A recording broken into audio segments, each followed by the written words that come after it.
남의 어머니도 이뻐요. 그리고 요 길 예뻐 되게. 비다. 내가 수지로 다닐 때 여기 저 대한민국에서 최고 좋은 공원이 만들었어. 그래. 좋네. 가깝고. 강화도보다 지금 하고 있어.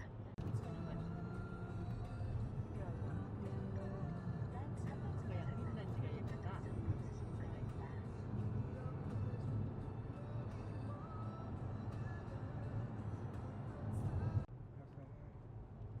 내곡이 됐다 하더라도 전혀 헛소리는 아니거든. 이걸 근거가 있은 게 거기에서 말이 많이 나오고. 아쉽다. 가슴이 안 들어서. 난 단풍이 그럴 거로 생각하고 왔는데. 많이 안 돼. 여기는 진짜 하배동처럼 공이라고 하거든요.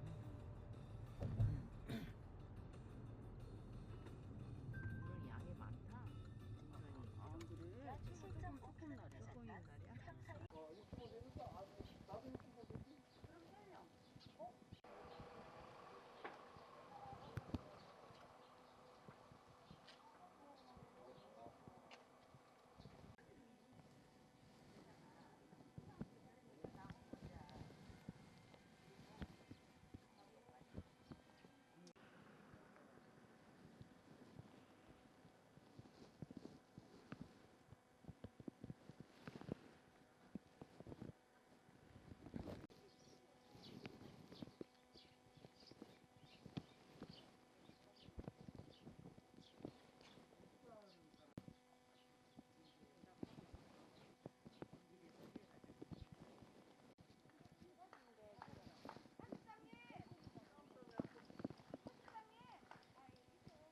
네, 안녕하십니까. 저는 하동군 문화관광해설사 이정화입니다. 예, 반갑습니다. 예, 이곳은 최참판댁으로 박경리 선생님의 대작이신 토지, 소설의 그 배경지입니다. 예, 저 보시면 아시겠지만 이 너른 들판과 섬진강과 이 모두 지리산이 이렇게 어우러져 있어요. 예, 그래서 토지라는 소설의 배경이 이곳이 될 수밖에 없는 세 가지 이유를 말씀드리면은 토지 소설에 보면은 시작과 끝이 나옵니다. 시작은 1897년 음력 8월 15일부터 시작이 돼요. 그 마지막은 제일 마지막에는 1945년 양력 8월 15일입니다. 그날은 우리나라가 일제강점기로부터 해방이 된 날이죠. 예. 그래서 이 50년 동안의 근대사를 토지라는 소설에 다 이게 집약해 놨다 이렇게 생각하시면 되고요. 그래서 이곳이 배경지가 될 수밖에 없는 것은 1897년 가부 개혁이 일어나고 뭐 우리나라가 굉장히 어수선한 그 조선 후기의 그 고종 시대 때 동학난이 일어나고 이렇게 했어요. 그래서 동학군들이 이곳에 많이 있었습니다. 그래서 동학군이 의해서 그 동학군들이 지리산 속에 이렇게 그들의 생활이 지리산 속에서 생활했어요. 그래서 지리산에서 있으면서 처음엔 동학군들이 되었다가 그다음 일본에 대해서 어병으로 전환이 돼요. 그리고 일제강점기 때 독립운동가로 해방이 되면서 이대 올록에 의해서 빨치산이라는 거 6.25가 끝날 때까지 정순덕 63년입니까? 1963년에 마지막 정순덕 씨가 잡힐 때까지 이 지리산은 피로 얼룩지고 우리의 애환이 서린 이 지리산입니다. 그래서 지리산이 없이는 이야기 구성이 안 되는 거예요. 그리고 보시면 저 너른 들판 평사리 들판이라고 하는데 저 너른 들판은 83만 평 됩니다. 이곳 너른 들판에 만석군 두세 가정이 나올 수 있는 가정을 가졌어요. 그래서 이곳에 최참판댁이 설 수밖에 없었고요. 그 다음 섬진강이라는 강이 있습니다. 이 섬진강은 그때는 예부터 교통수단이었습니다.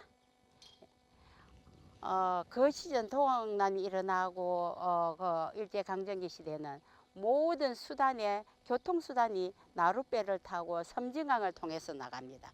그래서 토지 소설에 보면은 나룻배를 타고 어디로 가고 하동읍으로 갔다가 이렇게 가고, 실제적으로 또 이 여기에서 서희가 그 하인들과 또 여기에 소작인들과 함께 간도로 가는 것도 밤에 몰래 나룻배를 타고 진주로 해서 올라가는 그런 소설 속에도 나오고 그렇게 합니다. 그래서 섬진강과 너른 평사리 들판과 지리산이 있어야만 이야기 구성이 되었기 때문에 이곳이 토지 소설의 배경지가 될 수밖에 없었고요. 여기 나오는 최참판댁 같은 거는 과거에 있은 게 아니고 소설 속의 공간으로 소설 속의 최참판댁을 그대로 재현한 곳입니다. 그래서 이야기가 이제 시작이 되는 거예요. 지금 안으로 들어가 보겠습니다. 여기 최참판댁은 대문이 2개가 있습니다. 이곳에서는 평대문이 있고요, 소설대문이 저 뒤에 있어요. 자, 저희들은 평대문으로 들어왔죠. 평대문으로 들어오는데 이곳은 한옥 12동으로 되어 있어요. 이 최참판댁은 소설 속에 있는 최참판댁을 그대로 재현했다고 그랬죠. 그래서 각 채마다 소설 속에 있는 인물들이 나와 있어요. 이 소설 속에 대한 인물들이 드라마로 나오고 영화로 다 나왔습니다.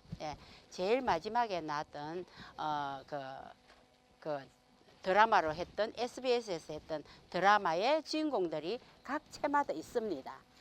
그리고 이 최참판댁에는 일요일과 토요일과 일요일 주말에는 윤씨 부인이라고 안방마님이 계시고, 사랑채는 항상 참판님이 항상 지키고 있어요.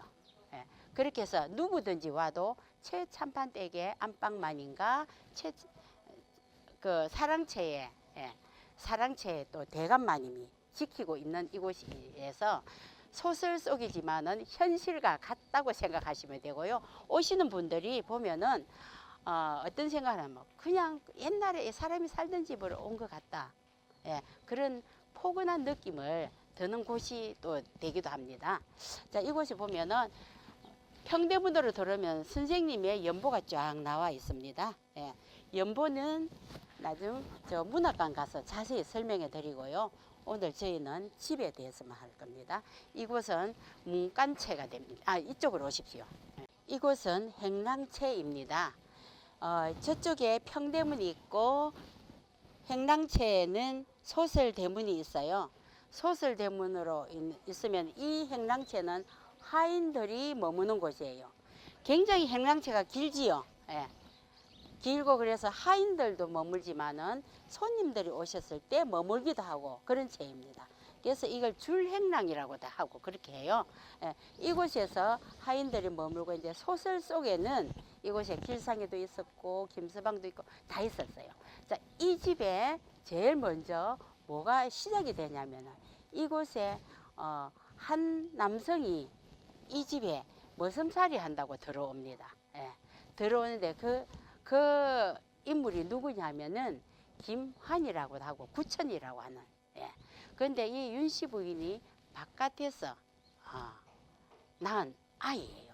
그 20년이 되자 이곳에 들어오면서 이제 최참판댁에 그림자가 들어오기 시작합니다. 그렇게 되면서 이야기 되는데, 그 구천이가 갇힌 곳이 광에 갇힌 곳이 이곳입니다. 그래서 이곳에는 하인과 이 모든 하인들과 길상이와 이렇게 있는 곳입니다. 자, 저쪽에 보이죠? 저쪽은 동쪽에 있는데 사랑채예요. 사랑채인데 소설 속에는 최치수, 최참판이라고 하는 최치수가 있는데, 지금은 우리 하동에서 참판님이 항상 귀가하고 계십니다. 그래서 오시는 분들을 다 맞이하면서 그곳에서 또 다른 또 좋은 말씀도 해드리고 이렇게 합니다. 그래서 참 사랑채는 또 나중에 한번 가보실 거고요. 소설 대문부터 한번 가볼까요? 이쪽으로 오십시오. 보이죠? 이곳이 소설 대문입니다. 이 소설 대문은 아무나 못 들어가요. 하인은 평대문으로 들어오고 이곳은 양반만 들어옵니다. 다른 문보다 이렇게 높지요. 예. 그리고 이 여기서 보면은 저 평사리 들판이 환히 다 보여요. 예. 그냥 들어오지 못하죠. 그 상전이 이렇게 들어오면은 그냥 똑똑 문 안 두드려요. 이리 오너라 그렇게 해요. 예. 그러면 하인들이 빨리 가서 문을 열어주는 곳이 이곳입니다. 그리고 이곳은 이 최참판 댁은 신분의 격차가 있게 집을 지었습니다. 이 하인들이 사는 이 행랑채에는 이 마당에 이 기단이 없어요. 예. 그리고 이쪽은 안채예요. 안채는 기단이 있습니다. 사랑채도 마찬가지입니다.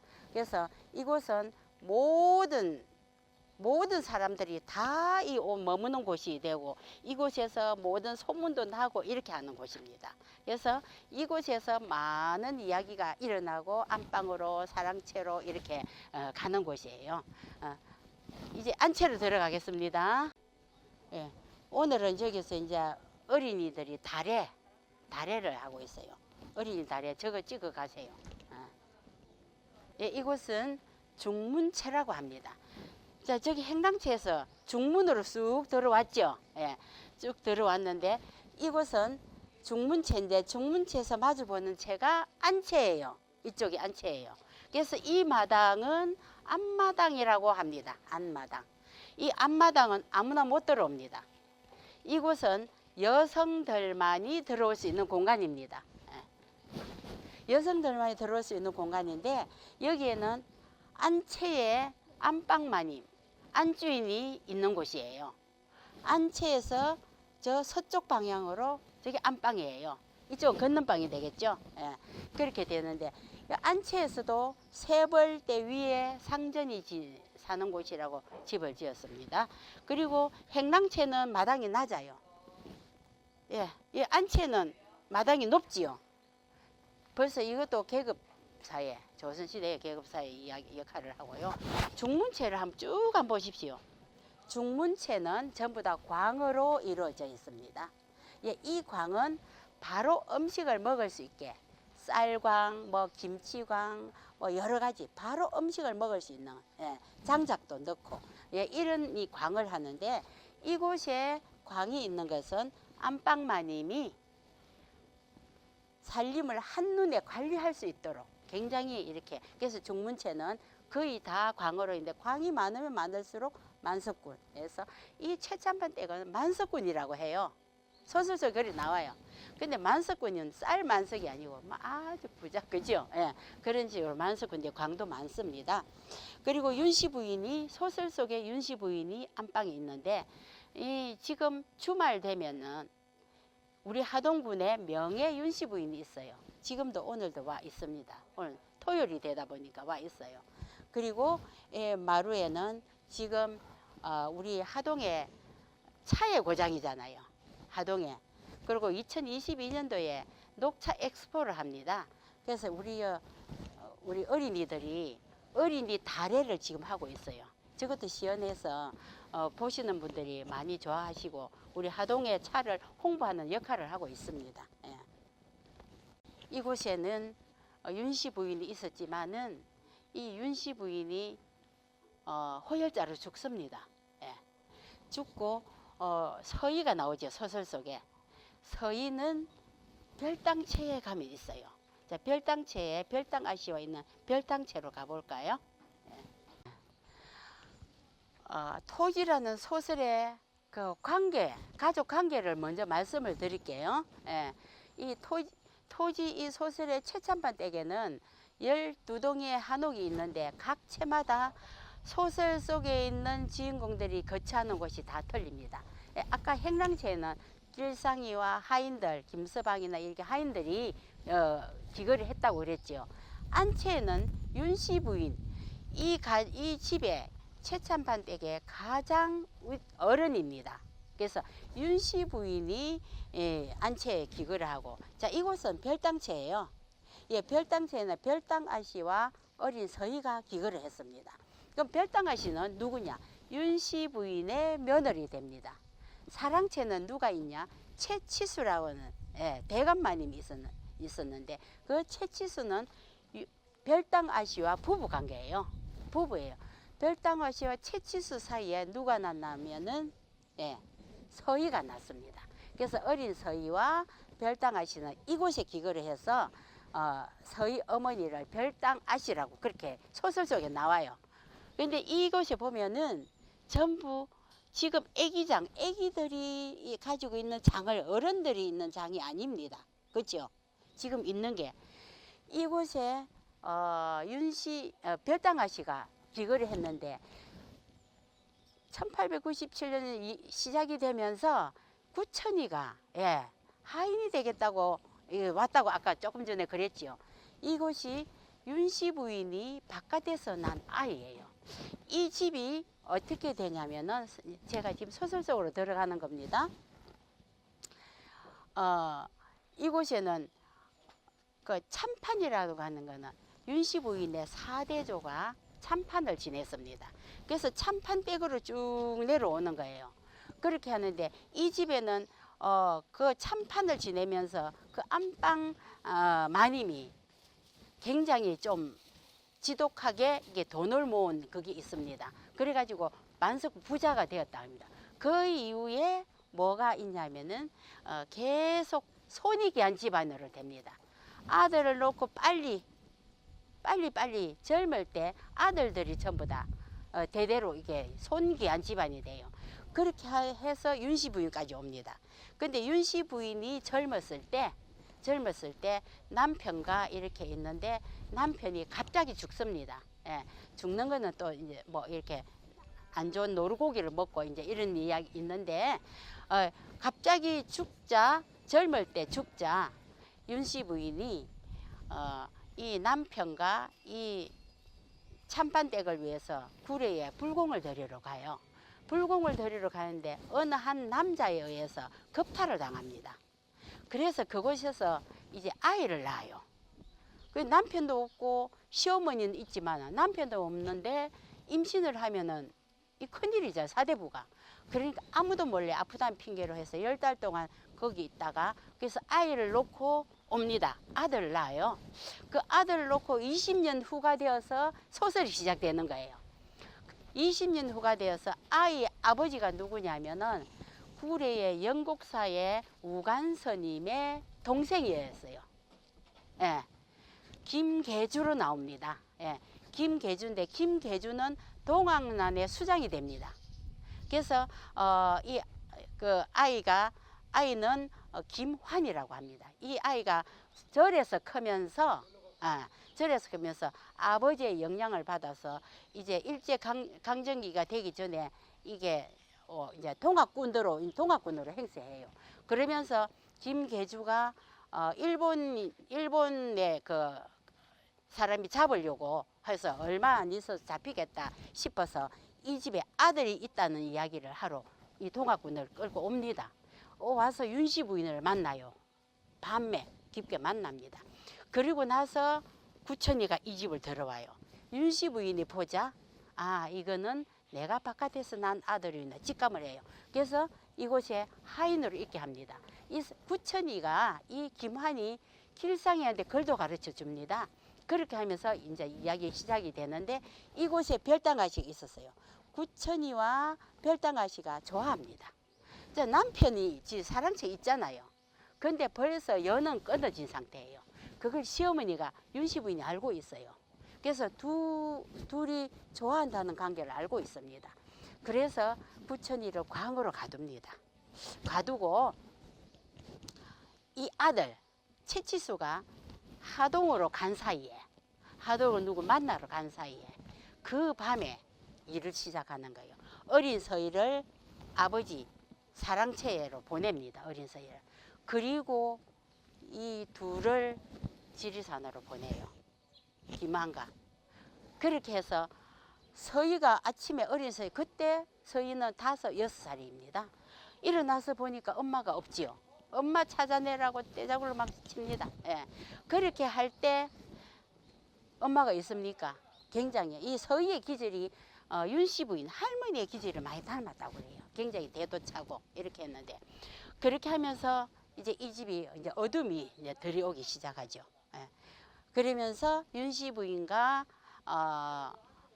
그 모든 사람이 이제 어머니란 말을 입 밖에 못 내게 해요.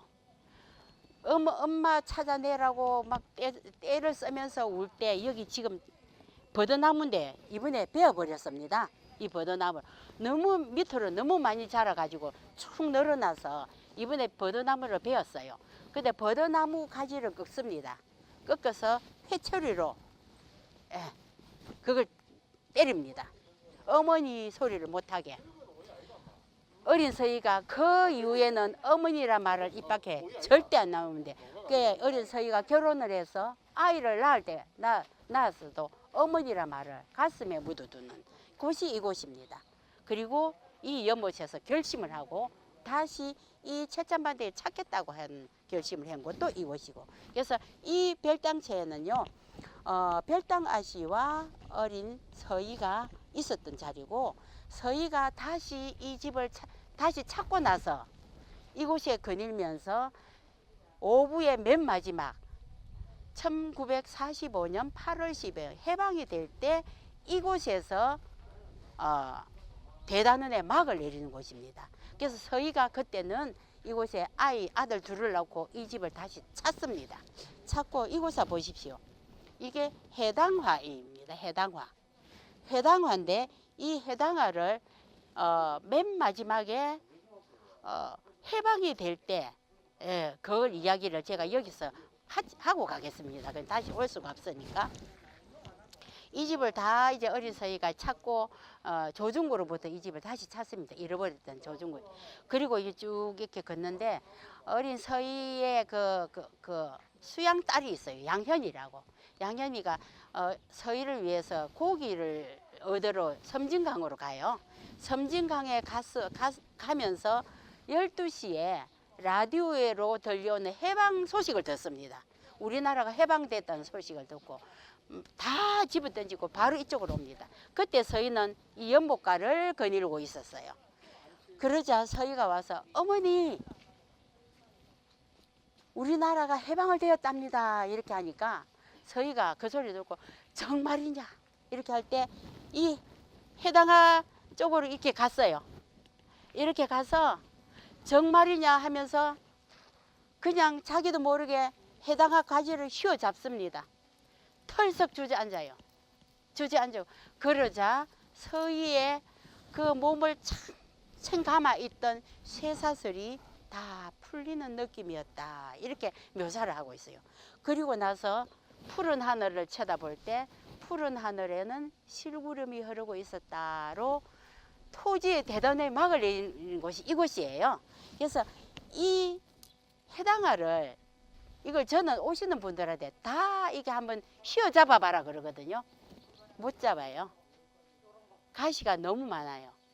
가시가 많은데 이걸 휘어잡을 정도로 손에 가시가 박히 피가 흐를 정도를 느끼지 못할 정도의 그런 감격으로 해방을 맞이하는 겁니다. 그래서 소설 속에 이것을 선생님은 한으로 묘사를 하고 있습니다. 이 한은 무엇이냐? 우리의 희망이고요. 우리의 보람이고 우리의 소망이다 이렇게 해요. 그래서 이 토지란 소설은 한낱 그냥 서희와 길상의 사랑 이야기 이런 게 아니고요. 정말 우리 민족의 뿌리부터 어떻게 뿌리를 지켜야 하며 이 뿌리를 어떻게 간직해야 되며 우리의 한이 무엇이었던가 다시 한번 우리 자손 대대로 가르쳐주는 그 소설이라고 저는 생각하고 있거든요. 그래서 이 해당화 가지를 한번 해보셔요.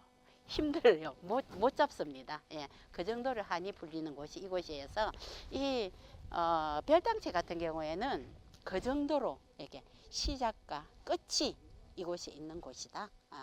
그렇게 하고 이 어린 애기장은 서희 어머니 별당아씨가 가고 나서 어린 서희가 이곳에 머무르을 때입니다. 10살이 될 때까지. 그리고 이 집의 조중구가 이게 다 차지했을 때 그때 이곳에 있는 하인들과 소작 있는 몇몇을 데리고 간도로 갑니다. 다시. 그러면서 이 불꽃 주먹을 지면서 다시 최참판댁을 찾으리라는 그런 결심으로 가는 곳이 이곳입니다. 그리고 서희 아버지는 죽습니다. 살해를 당해요. 저 뒤에 초당이 있거든요. 살해를 당하시고 서희 어머니는 서희 할머니는 윤씨 부인은 호열자로 죽습니다. 호열자 그 당시 콜레라예요.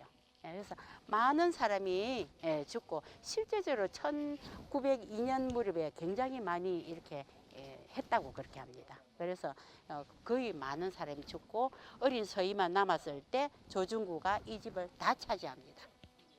그렇게 했을 때 어린 서희는 할머니로부터 주신 그 괴짝, 음괴짝을 찾습니다. 농 밑에 발 밑에 있는 걸 그걸 가지고 간도로 가서 다시 이 집을 찾는 그런 과정입니다. 안채로 갔으니까 저 사랑채로 가볼까요?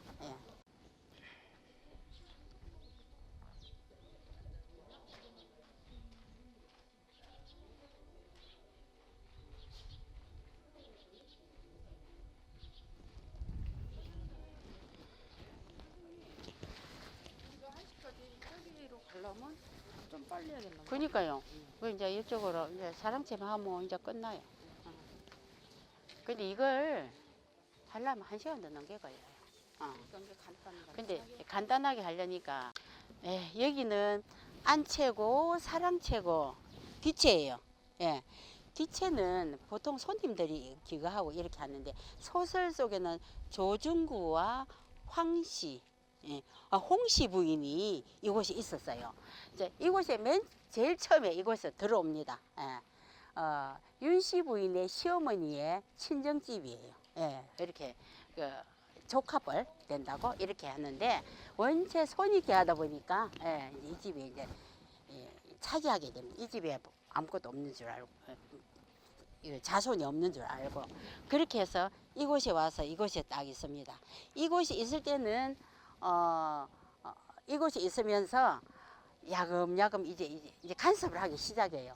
그렇게 하자 윤씨 부인이 콜레라로 호열자를 죽어요. 그리고 최치수가 먼저 죽습니다. 이 안채 살해를 당한 3건으로 목을 매 살해 당하는데 그 귀녀 자기의 그 몸 시중을 드는 귀녀한테 살해를 당해요. 이 귀녀가 또 왜 그러냐면은 이곳에는 별당아씨와 부부지만 별당아씨가 이제 가버리고 지리산으로 가고 이 큰 집에 아들이 없는 거예요. 어린 서희 하나만 있는 거예요. 어린 서희 있으니까 귀녀가 어떻게 대감마님하고 그냥 하룻밤만 어디가 임신만 하면은 내가 이 하녀의 신분에서 마님의 신분으로 신분 상승이 되겠고 이 많은 재산 내가 차지할 수 있지 않을까 이를 생각하고 아무리 추태를 부려도 안 받아주는 게 뻔히 알고 있는 거예요. 그렇게 해서 이제 그 계략을 김평상이라고 몰락한 양반이 있는데 하고 칠성이라는 이 계략을 꾸며요. 그렇게 여러 이제 꾸며가지고 임신을 하게 됩니다. 배는 불러오는데 대감마님은 또 살아있으면 뭐 되겠습니까? 그래서 언젠가는 처치할 기회를 이게 했는데 하루는 저 뒤에 초당이 있는데 초당에 불을 지피라 해요. 기회는 이때다 싶어서 이제 김평상하고 칠성 이야기를 합니다. 그렇게 해서 거기서 자고 있는데 가서 삼건으로 목을 졸라 살해를 해버려요. 그리고 나서 윤씨 부인한테 내가 임신을 했는데 이 임신은 대감마님의 자녀입니다. 아이를 가졌습니다. 이렇게 합니다. 이제 윤씨 부인은 굉장히 영특하신 분이에요. 이 아들이 생산을 못한다는 걸 알고 있었어요. 그래서 이게 모든 게 실패로 돌아가죠. 그래서 이 최치수가 죽습니다. 그리고 나서 호열자가 와서 윤씨 부인마저 죽어요. 어린 서희가 5, 6살 된 어린 서희가 별당에서 이제 있고 엄마도 지리산에서 병을 얻어 죽습니다. 그렇게 하자 이제 그 조중구가 이 집을 다 이렇게 그냥 다 이 집만 먹는 게 아니에요. 논이고 다 차지하는 거예요. 그렇게 해서 이제 서희가 다시 찾기 위해서 다시 이 밤에 몰래 빠져나갑니다. 조중구에 그 곱씨 아들하고 결혼시키려고 해서 그래 갑니다. 가면서 반드시 이 집을 찾으리라. 그런 결심을 하고 가는 곳이 이곳이고. 그래서 이곳에 지금 홍시부인 있다가 홍시부인은 안방으로 가고 조중구는 사랑채로 옵니다. 그렇게 다 차지하는 이곳이고요. 또 이제 한옥으로 치면은 보통 이곳에는 손님들을 뒤채하고 또 이곳에는 안방에 안방마님이 있고 이렇게 있다가 안방마님이 곳간이 많이 있어요. 중문체에. 그 곳간 열쇠를 가지고 있다가 며느리한테 줍니다. 줄 때 이 사랑채는 큰 사랑이 있고 작은 사랑인데 큰 사랑에는 그 안방마님의 부군이 있어요. 그리고 작은 사랑은 큰 아들이 딱 준비를 하고 있어요. 안방마님이 곳간 열쇠를 며느리한테 주면은 이 사랑채도 변화가 생겨요. 큰 사랑을 아들한테를 넘겨줍니다. 두 분이 어디로 가냐면 뒷채로 가요. 그래서 뒷방 늙은이 소리가 그렇게 나옵니다.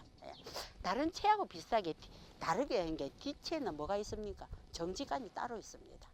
그래서 모든 걸 다 주고 나면은 이것은 완전히 한 집이지만은 이 서로 그 역할이 딱 분업화돼가 갈려져서 그 시어머니라든지 자식들이 하는 재산 뭐 운영하는데 아무 터치를 안 하고 이게 채마밭이 있는데 이거는 부모님을 위해서 운동 겸 이렇게 채마밭을 한다고 이렇게 합니다. 그리고 이제 사랑채로 이제 들어가겠습니다. 이곳은 사랑채예요. 사랑채를 어떻게 구분하냐면은 자 기둥을 보고 먼저 구분하면 됩니다. 원래 누마루가 있어요. 누마루가 있고 누마루 사이에 기둥이 있는데 지금 다른 채를 다 둘러봐도 기둥이 어떻게 생겼었던가요? 사각이에요. 사각인데 사랑채 기둥만큼은 원기둥입니다. 원기둥은 우리 땅, 하늘, 사람, 천지인 그걸 하면 생각하면 우리는 전부 다 3, 세판 되죠. 3이라는 수를 굉장히 좋아해요. 이건 둥근 거는 하늘이라고 그렇게 해요. 우리 옛날에 뭐라 합니까? 어른 남자분들 하늘을 잘 모셔야지. 왜 그렇게 하죠? 여인들은 지금 평등하지만 그래서 땅으로 얘기합니다. 그렇게 하고 이것도 마찬가지요. 여기 땅 위에 지붕 하늘 기둥으로 받쳐주는 거. 이렇게 집도 똑같이 했는데 저기는요 누마루라고 해요. 누마루라고 마루에 붙어 있는 누마루인데 저 위에 올라가면은 신선이 되는 곳이에요. 왜? 신선은 어디에 살고 있습니까? 신선은 구름 위에 다니잖아요. 저 전부 구름이에요. 구름 위에 올라가면 신선이 되는 곳입니다. 저곳에서 넓은 들판을 평사리 들판을 볼 수가 있어요. 있고 있는데 이곳에 큰 사랑과 작은 사랑인데 저 사랑채에 지금 현재 우리 참파님이 계셔요. 하루도 빠짐없이 두 분의 참파님이 하동군에는 계십니다. 그래서 매일 와서 이 채참밭에 지키고 있습니다. 그래서 많은 사람들이 오시면 좋은 이야기도 해주시고 그렇게 하는 곳이 이곳입니다. 그래서 이 집이 항상 사람의 훈기가 있는 곳이에요. 저 곳에는 큰 사랑 옆에 작은 사랑인데 사랑방에 들어가면은 저렇게 어간을 다 갖춥니다. 어간을 갖추고 저 문이에요. 그런데 저쪽에는요 침방입니다. 침방하고 그건 머름대가 있어서 그 변해. 저쪽은 문이 아니고 창이라고 그렇게 해요. 그리고 저 안쪽 나가는 데는 저기 문이에요. 그리고 다른 채하고 틀린 게 있어요. 문이 다 어떻게 생겼어요? 저 위에 저 다 이렇게 덜 올려졌지요. 덜문이라고 이렇게 하는데 저게 사랑채는 있는 게 이유가 방이 전부 다 작아요. 작지만은 이곳에서 이 대주가 이 집안 회의도 하고 공부도 하고 잠도 자고 이곳에서 모든 걸 다 하는 거예요. 또 그 집안의 모든 대소사 그 회의를 할 때는 많은 사람이 오잖아요. 그때는 전부 창을 올리면은 큰 방이 하나가 만들어집니다. 그래서 저게 세 가지 역할을 한다고 합니다. 위로 올리면 지붕 역할을 하지만 벽으로는 벽 역할도 하고 문 역할도 하고 그렇게 해서 많은 사람들이 수용할 수 있고 또 방으로 여러 가지 다방면을 쓸 수 있는 그런 공간이고 그렇게 합니다. 이것도 마찬가지로 세벌대 위에 있고 그렇습니다. 그래서 이곳에서 채치수가 이곳에서 머뭅니다. 그러다가 살해를 당하죠. 그리고 나서 조중구가 이곳에 있어요. 이곳에 있다가 이제 서희가 이 집을 다 평정하고 찾고 나서 이 최참판이 대가 이제 마지막 이제 모든 게 마치는 건데요. 저의 개인적인 생각은 이 최참판 댁에서 벌어지는 일들이 우리나라에 그 일어났던 일하고 똑같다. 그 축소판으로 생각하시면 되겠다. 이런 생각을 제가 책을 읽으면서 느꼈거든요. 이 어린 서희가 아무것도 힘도 없는 어린 서희가 이 조중구나 일본의 그 의해서 이 집과 토지와 모든 걸 부모 다 잃고 다 빼앗기잖아요. 그렇지만 이 어린 서희가 조그만 주먹을 불끈 쥐면서 반드시 이 집을 나는 되찾으리라 이렇게 했는데요. 서희가 이 집에는 아들이 없어요. 예, 서희가 대를 있습니다. 자, 그러면 최씨 집안인데 길상이와 결혼을 해요. 김길상과 결혼을 해요. 그 아들 둘을 놓습니다. 윤국이와 한국이를 낳아요. 그런데 성은 뭐라고 한 줄 압니까? 최씨성을 씁니다. 본인의 성을 남편한테 줍니다. 그게 최씨가 되죠. 예. 그래서 최참판대를 그대로 유지하는 거예요. 이걸 볼 때 이 어린 서희가 조그만 주먹을 쥐고 다시 이 집을 찾으리라는 마음 똑같은 게 가보 개혁이 일어나면서 외세 청나라에서 뭐 일본에 와서 여기 청일 전쟁이 일어나고 이러면서 우리나라가 딱 이렇게 남의 손에 다 가서 결국은 일제 강점기를 거치잖아요. 그런데 누가 해방을 시켰을까요? 예, 임금이 시켰을까요? 아니죠. 예, 아무거는 평민, 예, 평민, 뭐 상해 임시정부 또 독립군 이런 사람들이 세계 만방에 우리나라 대한민국이라는 게 있다. 예, 자주 독립국가가 있다는 거예요. 이렇게 만방에 하면서 뭐 일본에 의해서 뭐 원자탄으로 됐지만 언젠가는 정말 뭐 다른 나라에서는 그렇게 안 했어요. 유일하게 우리나라만 이렇게 한 것은 어린 서희가 이 집을 차지했듯이 정말 이 우리 그 민족의 우리 백성 한 사람 한 사람들이 힘을 모아서 이 나라를 다시 세운 거나 마찬가지거든요. 그래서 이 최참판 댁은 우리 민족이 나갈 그런 축소판이다. 그래서 선생님은 이 토지에 대해서 생명을 불어 넣어 줍니다. 그래서 이 돌 한 뿌리 뭐 이 풀잎 하나까지도 생명을 이 땅이 그 정도로 귀중한 땅을 우리는 지키고 보존하자 그런 의미로 토지를 쓰셨다고 생각합니다. 예. 이상으로서 간단하게 마치겠습니다. 예. 아까 그 해설사로부터 말씀 들으셨겠지만 요 최참판 댁의 주인 역할을 하라고 이렇게 명예참판 제도를 만들어서 2명이 위촉되어 있습니다. 그래서 2명이서 1년 365일 요일별로 이제 교대로 나와서 여러분들한테 봉사를 하고 있습니다. 여기에 문화관광에 관한 것은 단체로 오시는 분들은 해설사한테 사전에 예약을 통해서 이렇게 다 해설을 받으실 수 있고 그 외에 이제 좀 궁금하신 사항이나 최참판 댁 내력 어떤 하동 관광에 관해서 궁금하신 점이 있으시면은 여러분들한테 설명도 해드리고 어떤 주인의 모습을 보여줄 수 있는 그런 제도를 만들어서 이렇게 명예참판 제도를 만들어 2명이서 봉사하고 있습니다. 이 주련은 조선시대에 그 지금 함양에 고택이 있어서 후손들이 관리하고 있는 일두 정여창 선생이 그 유호인 선생한테 여기에 오지 못하는 자기의 개인 정자를 여기 화계하고 악양 사이에 악양정이라는 정자를 이 일두 선생이 가지고 있습니다.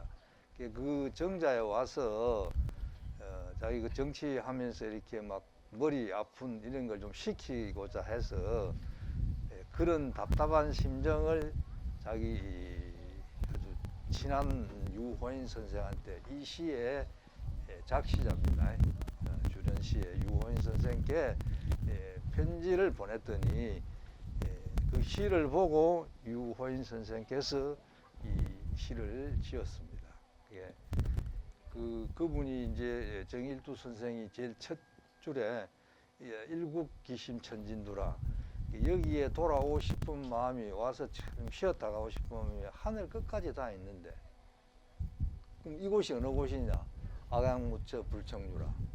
이곳 악양은 맑고 그하지 않은 곳이 한 군데도 없다. 그 편지를 보고 이 시 쓴 사람은 와보지도 않았어. 그 편지에 있는 내용을 보니까 이렇게 여기가 풍광이 아름답고 신선히 살만한 곳이로구나 이렇게 생각해서 표현하고, 여기 네 번째 보면은 헌면유유야기수라. 헌면은 이제 그런 내가 뱃설의 위치에 있다 보니까 자꾸 구역구역 이렇게 근심만 일어나요. 여기 못 오고 하니까. 그래서 제일 마지막에 보면은 고부정정 월만주라. 자기 정자 앞에 있는 배에 달빛만 가득히 쌓이다. 달빛이 쌓이는 게 보이겠습니까? 안 보이죠. 그래 시라. 자기 오고 싶은 정자에 오지는 못하고 정자 앞에 있는 빈 배에는 달빛만 가득히 쌓인다는 그런 심정을 토로한 서로 간에 주고받은 시고, 여기 못 오는 심정을 대신 읊어주고 하는 그런, 이곳하고 좀 어울리는 것 같아서 이곳 기둥의 주련으로 달아놨습니다. 우리 하동은 세 가지 보물을 가지고 있습니다.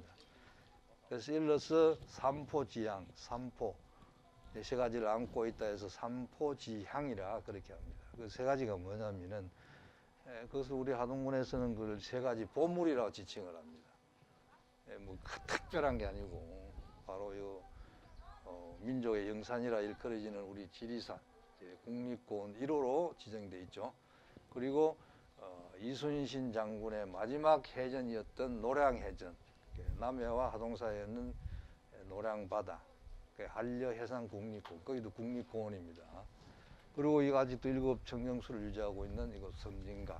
그래서 산과 바다와 강을 이렇게 안고 있는 도시가 이렇게 형성되어 있는 데가 세계적으로도 거의 없다고 그렇게. 그래서 여기는 그 산하고 바다하고 강을 안고 형성되다 보니까, 제가 살아본 게 그래요. 저 도시에서 살다가 제가 고향이 여기라서 이제 들어왔는데, 기후적으로나 환경적으로나 참 살기가 좋은 고장이 아닌가 그렇게 이제 제가 살아보니까 그래요. 제가 뭐 대도시에서 오래 있어봤는데 지금도 가면은 빨리 오고 싶고, 그리고 또 요새는 이제 지자체가 되면서 관광공사나 이런 데서 이렇게 조사를 해본 뉴스를 보면은 하동이 전국적으로 가보고 싶은 도시에 5위 안에 들다는 이런 조사도 나오고, 또 최근에는 또 트롯으로 통해서 정동원 알죠? 정동원 정동원 길이 이렇게 만들어지고, 또 청학동 이 너머 청학동에 김봉곤 서당 훈장의 딸 김다연 알죠? 오늘 이 제에서 김다연 길 선포식이 있습니다. 여기서 청학동 삼성공으로 넘어가는 회남제라는 길이 있어요. 그 회남제는 또 뭐냐면 이곳 풍광이 아름답다는 소문이 나서 산청의 남명조식 선생께서 이쪽으로 넘어오다가 저 고개에서 보니까 이게 너무 아름다워요. 그래서 이제 구경하고 다시 돌아갔다 해서 돌아갈 해자에 남명 선생의 남자를 따서 회남제라고 지어져서 거기 오늘 선포식을 김다인 길이, 하동에는 이제 2군데 개인 길이 이렇게 조성이 됩니다. 시간 되시는 분들 나중에 삼성공으로 한번 더 가보시면은 지금 단풍이 아직 들지는 않았는데 삼성공이 또 아주 유명한 데잖아요. 네, 뭐 대충 이것으로 마치 뭐 궁금한 거 있으시면 차로 넘어갈 수 있습니다. 네, 차로 넘어갈 수 있습니다. 옛날엔 이 길이 정비가 되기 전에는 저리 하동으로 해서 둘러가야 되면 시간이 많이 걸렸는데 여기가 지금 한 20-30분이면 넘어갈 수 있습니다. 그 고개까지는 쭉 포장이 돼 있고, 그건 비포장이라도 옛날에 그 황토 마사인가 이런 걸로 다져져 있어갖고 그 아스팔트 비슷하게 이렇게 매끈하게 되어 있어요. 그래서 이제 걷기 행사를 매년 개최하거든요. 여기서 단풍철에 지금 이제 코로나 때문에 단체 행사는 안 하고 자율적으로 행사에 참여하고 인증샷을 보내면은 하동사랑 상품권을 준다고 지금 되어 있습니다. 다음 주 토요일까지. 예. 안녕하세요. 반갑습니다. 저는 하동군 문화관광 해설사 이름은 김경연입니다. 제 이름을 소개할 때 항상 경연대회만 나가면 금메달 따는 사람이라고 이렇게 소개를 하고 있습니다. 우리 하동은 뒤에 있는 산이 지리산입니다. 이 지리산은 국립공원 1호죠.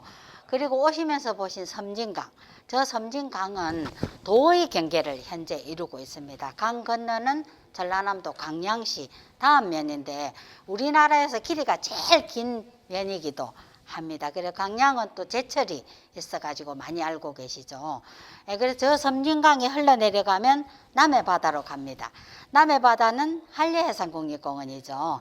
그래서 두 개의 국립공원을 접하고 있는 그런 고장이기도 합니다. 그리고 세 번째 우리 하동은 녹차의 고장입니다. 녹차가 우리나라에서 제일 먼저 심어진 차 시베지가 있는 그런 곳이기도 하는데 녹차 하면은 보통 제주도나 보성을 많이 알고 계셔요. 거기는 집단 재배지. 예, 우리 하동은 전부 다 자기 논, 자기 밭, 작은 농지에다가 각자가 농사를 짓기 때문에 이렇게 홍보가 많이 되지 않고 그래서 이제 알려지지는 많이 않았지만 우리나라에서 제일 좋은 차가 나오는 곳이 하동이기도 합니다. 오늘 오신 선생님 혹시 녹차 꽃이름 아세요? 녹차 꽃이름 모르시죠? 근데 이제 그 남원 같으면은 굴에도 가깝고 그래서 차가 자라는 것을 많이 보실 수 있습니다. 예, 그렇기 때문에 녹차 꽃이 이름이 따로 있습니다. 다른 나무하고 유일하게 생태가 틀립니다.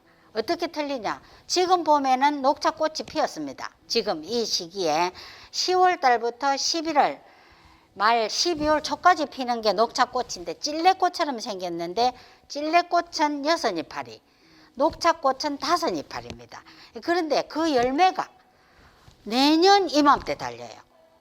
그러니까 지금 꽃이 피어 있는데 나무를 이렇게 들어보면 녹차 열매가 달려 있습니다. 이 녹차 나무는 직근성으로 내려가기 때문에 나무를 옮겨 심으면 나무가 죽습니다. 예, 근데 씨앗을 심어야 돼.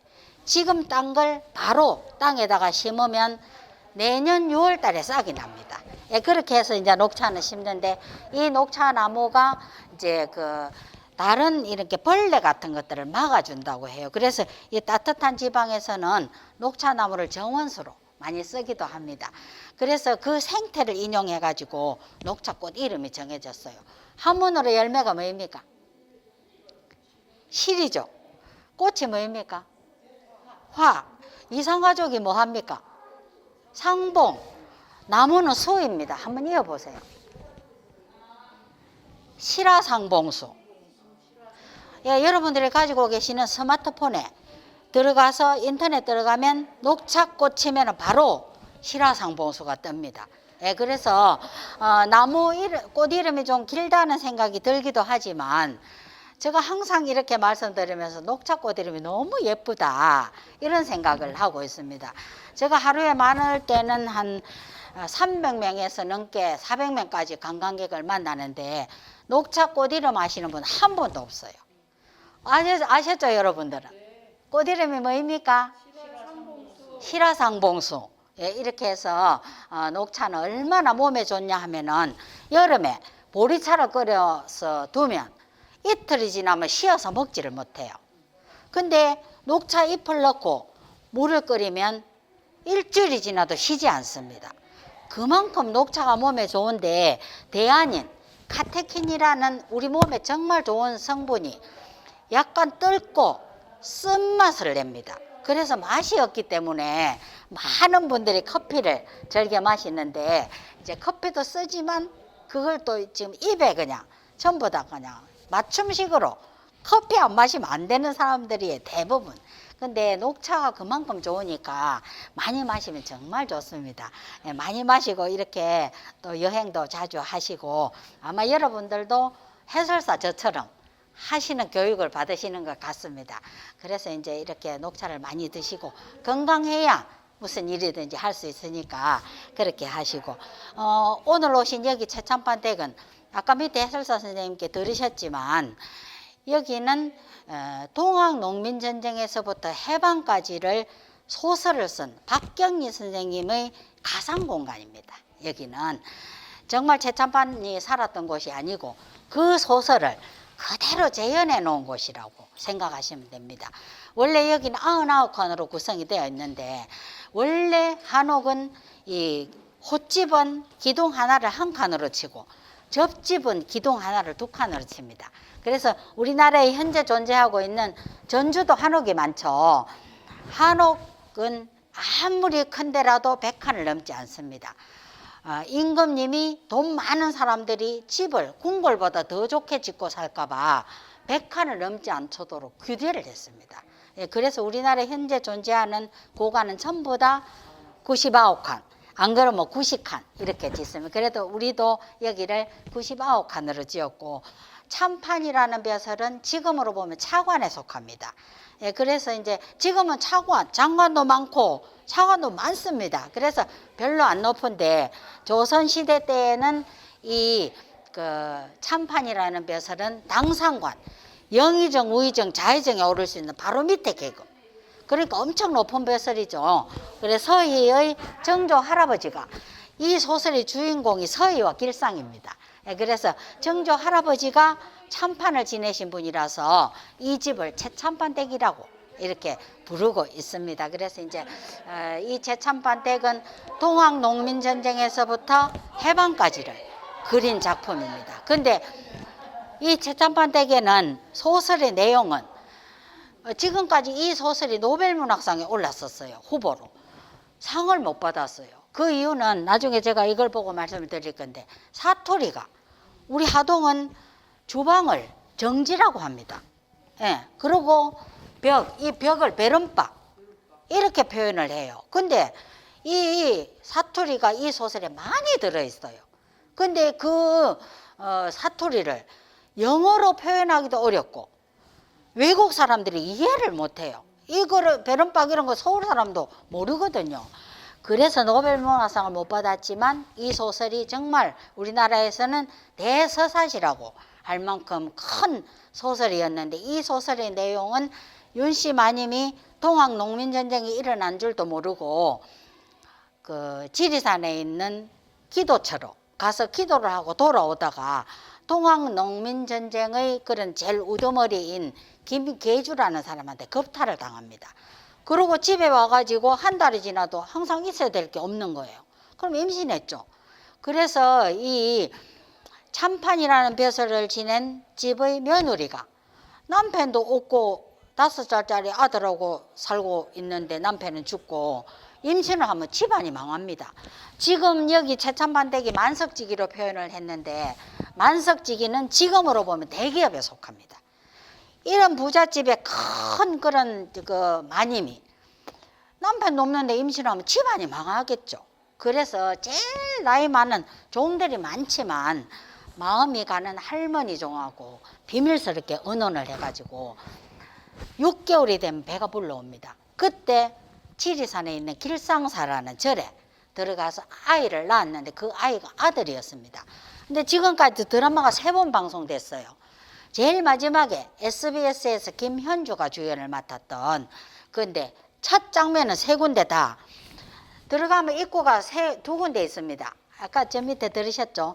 들어가는 데가 소설대문. 거기는 양반들이 드나드는 곳. 요쪽에는 지름대문. 거기는 하인이나 종들이 무거운 물건을 가지고 쉽게 갈 수 있는 거. 지름길이라고 생각하시면 됩니다. 그래서 이제 그쪽으로 이제 그 소설대문으로 해서 문을 딱 열고 그 아들이 이름이 김환입니다. 그 길상사에 나와놓고 아들이. 그 아들이 두드리면서 뭐라고 합니까? 대문을 두드리면서 집에 찾아갔을 때 이리 오너라 하고 크게 부르죠. 그러면 이제 행랑차에 있는 종들이 와서 문을 열어주면서 안내를 합니다. 그래 이리 오너라 하고 문을 여는데 건장한 잘생긴 젊은 남자가 20살 정도 된 젊은 남자가 대문에 딱 서 있는 거예요. 그래가지고 세 분의 드라마가 KBS, MBC, SBS 세 군데 드라마가 첫 장면이 전부 그 장면이었습니다. 예, 그래서 이제 그 아들이 이제 그 20살이 됐을 때 이 집에 와가지고 이 집에 하인으로 일을 하게 되면서 이 소설이 이제 전개가 되는 거죠. 근데 이 소설은 대부분이 지금은 여자한테 재산 물려주죠. 전에는 그런 거 없었습니다. 예.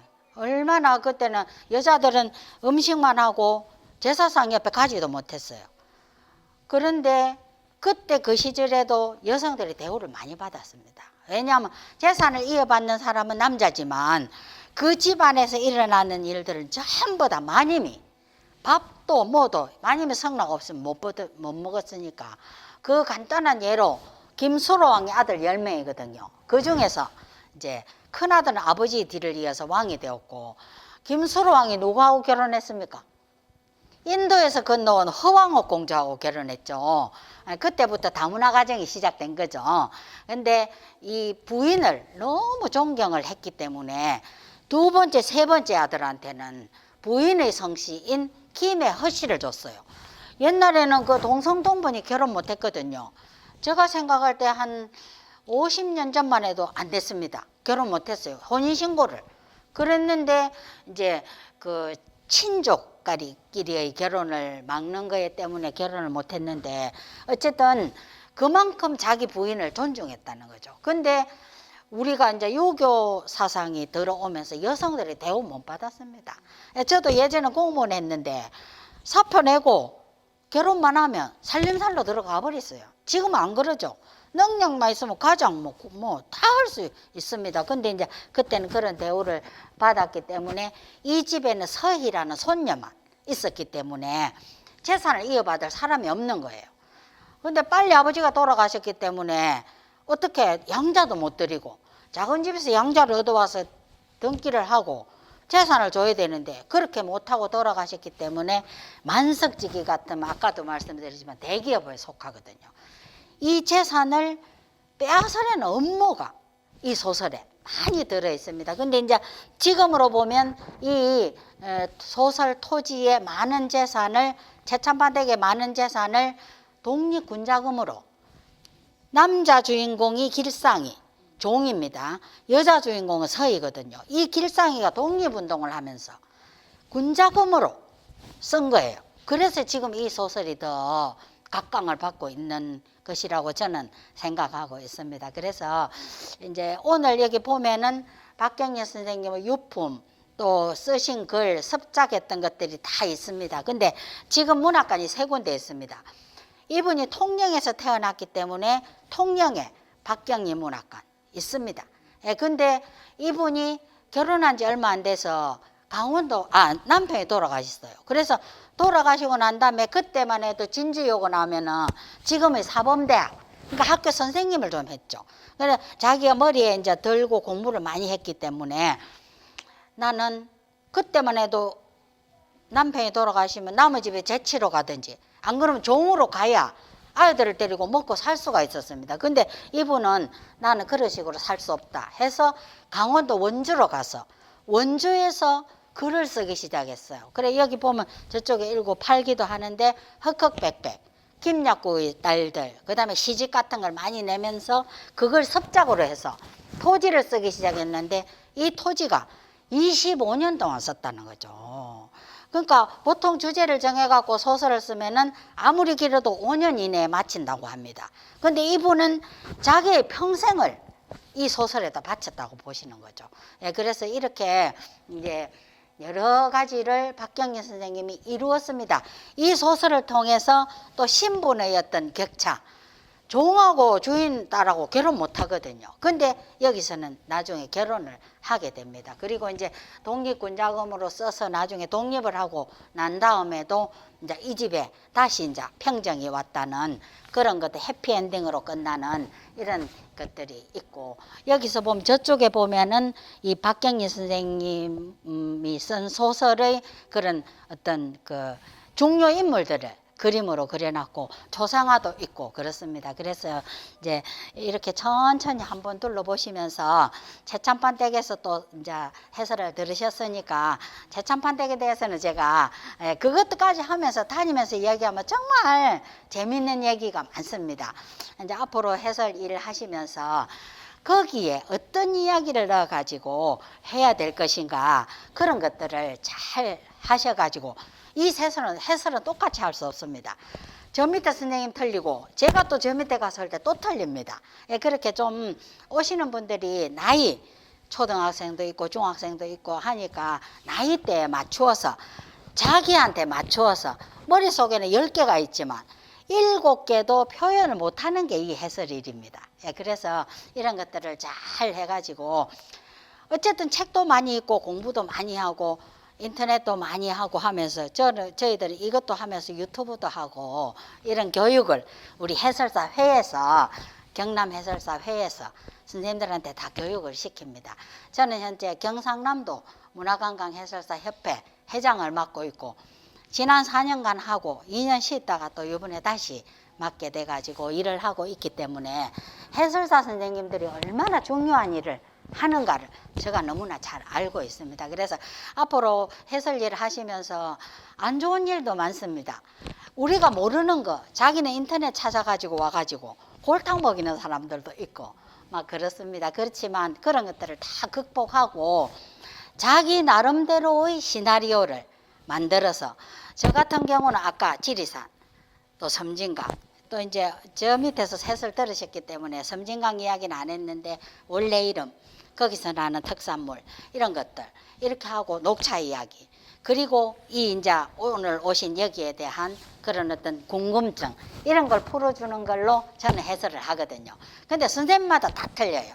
또 그렇게 안 하는 분도 계시고 이렇게 하니까 앞으로 선생님들이 공부를 많이 해가지고 좋은 해설사 선생님으로 저도 나무래도 몇 번 가봤습니다. 그리고 선생님들의 해설도 들어도 봤고 그러는데 여러분들은 지리산 해설사라고 돼 있더라고요. 그래서 우리 하동도 여기 지리산 또 국립공원 해설사도 있습니다. 그렇게 해서 공부 열심히 해가지고 능력 있는 해설사 선생님으로 또 다음에 만나고 싶습니다. 어쨌든 오늘 이렇게 좋은 하루가 되시기를 바라면서 문학관의 해설을 마치겠습니다.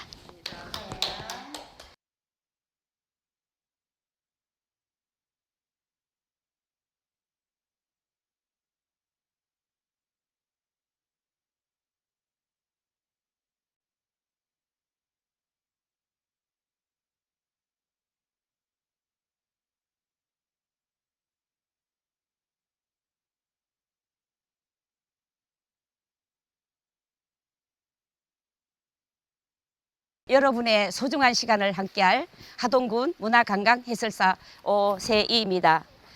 우리 아름다운 고장 하동을 찾아주신 손님 여러분께 깊이 감사드립니다. 오시느라고 많이 힘드셨죠? 예. 지금 여기 있는 곳은 우리 하동 8경, 10경 중에서 한 곳입니다. 어디예요?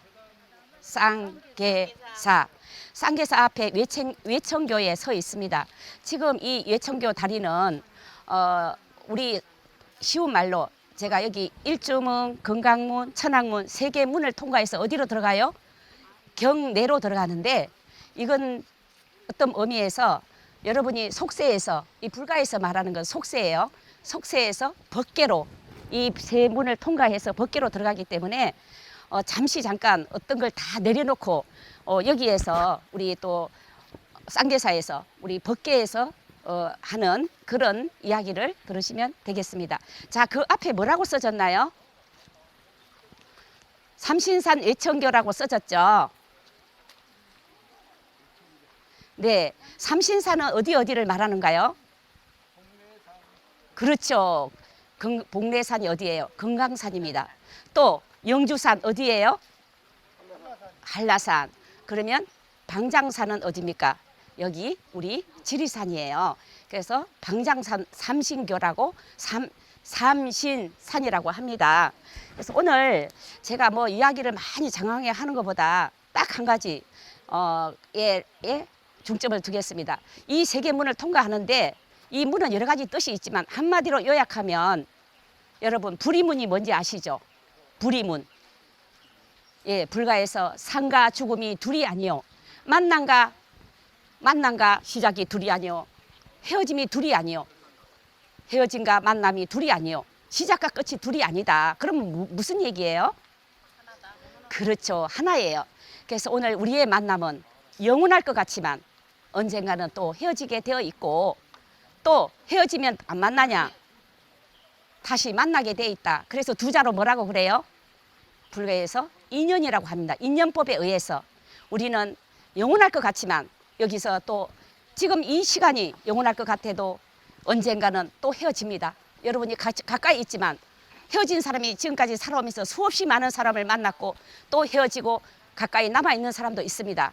인연법을 이 세 개의 문을 통해서 만남과 시작, 헤어짐과 시작, 또 끝이 아닌 것을 생각하면서 이 문을 통과해서 우리 들어가시기로 하겠습니다. 자, 한번 따라 같이 가실까요? 네, 여기는 쌍계사 구청 석탑입니다. 1987년에 우리 고산 스님이 인도 성지 순례를 갔다가 우리 부처님의 진신사리를 상가와 또 국산 후불탱화에서는 오가가 여기 지금 탑 안에 모셔져 있어요. 그래서 여기 우리 쌍계사 구청 석탑은 그렇게 오래된 건 아니지만 굉장히 그 부처님의 진신사리가 있기 때문에 많은 분들이 오셔서 여기서 경배를 드리고 그렇습니다. 자, 여기 앞에 보이는 뭐라고 써졌어요? 팔령루라고 써졌죠? 예, 예. 팔령루라는 것은 어떤 뜻이냐면 우리 그 쌍계사를 창건하신 자, 쌍계사에 대해서 제가 말씀을 드리겠습니다. 쌍계사는 722년 성도광 때 누가 왔을까요? 해골물 하면 누구예요? 예, 원효죠. 그때 우리 원효 대사랑 같이 불법을 구하러 당나라로 유학을 가신 분이 있으세요. 그분이 누구냐면 의상이에요. 예, 의상. 잘 아시네요. 예, 의상은 두 분이 그 같이 가셨는데 해골물 묻고 우리 원효 대사께서는 어떻게 했어요? 바로 돌아와서 단박에 깨닫고 어제 먹었던 그 달콤했던 물이 아침에 일어나 보니까 해골물이에요. 그래서 좋고 나쁨이 어디에 있어요? 물에 안 있고 마음에 있다. 그러고 오셨고 그때 반듯한 모범생이 계셔요. 코도 안 골았대요. 그 의상께서는 당나라로 법을 구하러 가셨습니다. 그분의 제자인 삼법이 722년에 그냥 오신 게 아니고 다 여러 곳을 거쳐가지고 6조 해능 중국에 가면 우리가 1조가 누구예요? 달마대사, 2조 뭐 홍안 이렇게 쭉 있습니다. 이렇게 1조, 2조, 6조의 그 정상을 너무너무 어렵게 그때 왜 모시고 왔냐? 우리 6조 당경, 법보 당경 들어보셨죠? 이 같은 말이에요. 우리 삼법 스님이 왜 우리나라 만대의 복을 지으려고 어느 그 기절에 공부를 하다 보니까 내가 죽은 지 6년 후에 누군가가 나의 머리뼈를 가져올 것이다 라는 그 대목을 보고 아하 내가 적임자구나 해서 큰 마음을 묻고 그 당시 법정비군이라 그럽니다. 김유신 부인에게 금 2만 양을 꼬가지고 당나라로 가서 누가요? 대선 선백이라는 분하고 같이 가가지고 6조의 해능을 모셔왔는데 이분이 여러 곳을 거치셔서 어느 날 기도를 하다 보니까 정말 여기는 그때만 해도 뭐 길도 없고 완전히 첩첩산중이고 사람도 살지 않은 곳이었어요. 근데 우연히 오다가 지금 이렇게 쭉 올라가면 계단이 있습니다. 그 108 계단입니다. 그 계단을 올라가면 거기에 어디가 있어요? 금당이 있습니다. 금당. 옛날 저 어릴 때는 그걸 고신당이라고 했어요. 그 금당에 조그마한 난야절 이 베개 지금은 이렇게 좋게 계단으로 만들어 놨지만 그 당시는 이렇게 가파르고 완전 그 언덕이었어요. 그때 거기에 뭐가 있었을까요? 예, 꽃이 피어 있었어요. 무슨 꽃? 하계하고 관련이 있어요. 꽃타자? 예, 꽃타자. 하계가 그때부터 부곡이라고 했는데 개명을 했습니다. 우리 삼법 스님에 의해서 그때 양지 바른 곳에 치꽃이 피어 있었어요. 보랏빛 나는 치꽃, 치 아시죠? 예, 그래서 자세히 살펴보니 바로 그것이 꿈의 선몽을 받은 명당 자리인지라 그곳에 우리 육조현흥 선사의 정상을 돌을 쪼아서 정상을 모시고 18년 동안 공부를 하시고 수행하시다가 입적을 하셨어요. 그리고 나서 정확하게 한 100여 년 후에 지금의 실제적인 가람을 드러낸 진감 선사가 오셨습니다. 그분은 또 일대기는 어디에 써져 있냐면 우리 유일하게 쌍계사에 국보 1점이 있습니다. 국보 47호. 거기 비문에 상세하게 1200년의 역사가 다 쓰여져 있습니다. 그 비문을 통해서 우리가 다 알 수 있는 거죠.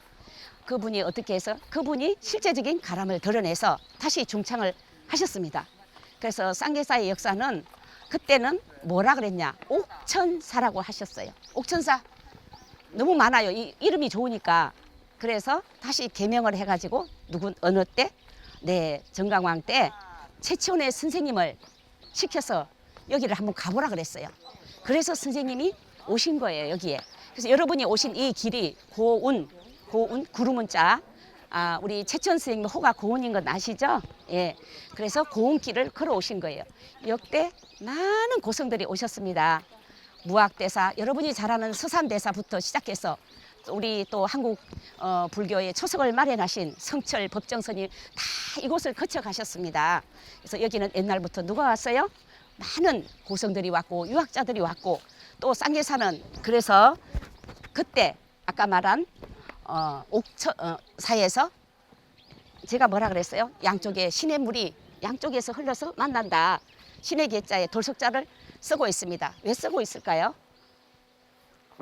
예, 보통 물숫자를 쓰잖아요. 저 외천교 다리 앞에 가면 여기는 신의 계자에 물숫자가 써져 있는 게 아니고 돌석자가 되어 있습니다. 예, 여기는 옛날부터 돌이 많습니다. 그래서 제가 한번 가보니까요.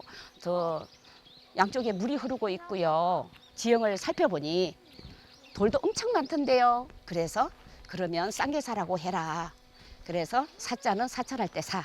쌍 양쪽에 물이 흘러서 신의 계자, 돌석자, 물숫자 쓰지 말고 이렇게 유추하고 있습니다. 그래서 여기는 쌍계사가 되었어요. 예, 쌍계사 유래는 그래서 여기 팔령루는 우리 섬진경의 우리 진감 선사께서는 어떤 분이시냐면 여기 선다음을 세 가지 다가 뭐예요? 차예요. 음악을 갖고 오셨어요. 우리나라 최초로 범패를 가져왔습니다. 이거 들어보셨죠? 참불가라고. 예. 그래서 섬진강에 뛰어노는 물고기를 보고 영감 팔음률로 영감을 얻어서 여기서 범패를 하기 때문에 수없이 많은 사람 최초의 우리 명인을 배출했던 교육의 장소가 바로 우리나라 최초로 저기 팔룡로예요. 저기서 많은 사람들이 와서 공부를 했고 음악 공부도 하고 선다음을 여기서 실천했던 교육의 장소다. 그렇게 아시면 되겠습니다. 예. 자, 이쪽으로 한번 가시죠. 바로 이 밑에 살았는데. 예. 제가 이제 여기서는 여기는 아무 문헌에도 안 나온 그런 이야기가 있는 곳인데요. 제가 또 이런 좋은 의미로 선생님들이 오셨으니까 제가 또 이 장소에 대해서 말씀드리겠습니다. 간단하게. 지금 보면 여기 이 나무가 보이죠? 예, 이 나무는 두 개예요. 여기 너티나무와 팽나무예요. 요거 너티나무고 요 팽나무예요. 그런데 남녀예요, 남녀. 요 위에 순놈이고 아래 암놈이래요.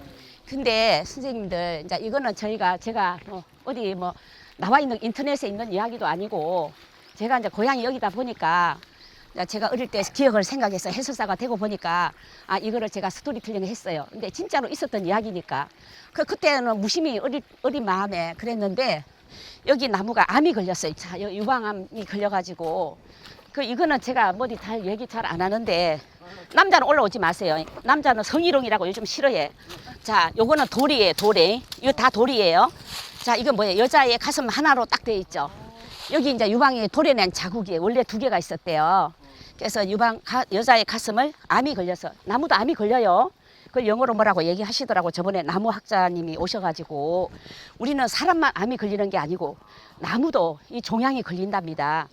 예, 그래서 죽는데요. 근데 어떻게 해서 이제 우리 사람들이 이게 잘라냈는데 잘라낸 자국이 저기 있습니다. 그래서 여기 하나를 가지고 부부가 남자와 여자가 이렇게 둘이 딱 붙어서 서로 이거는 뭐냐 마음을 합치니까 암도 물리치고 이렇게 자식을 잘 낳아가지고 예?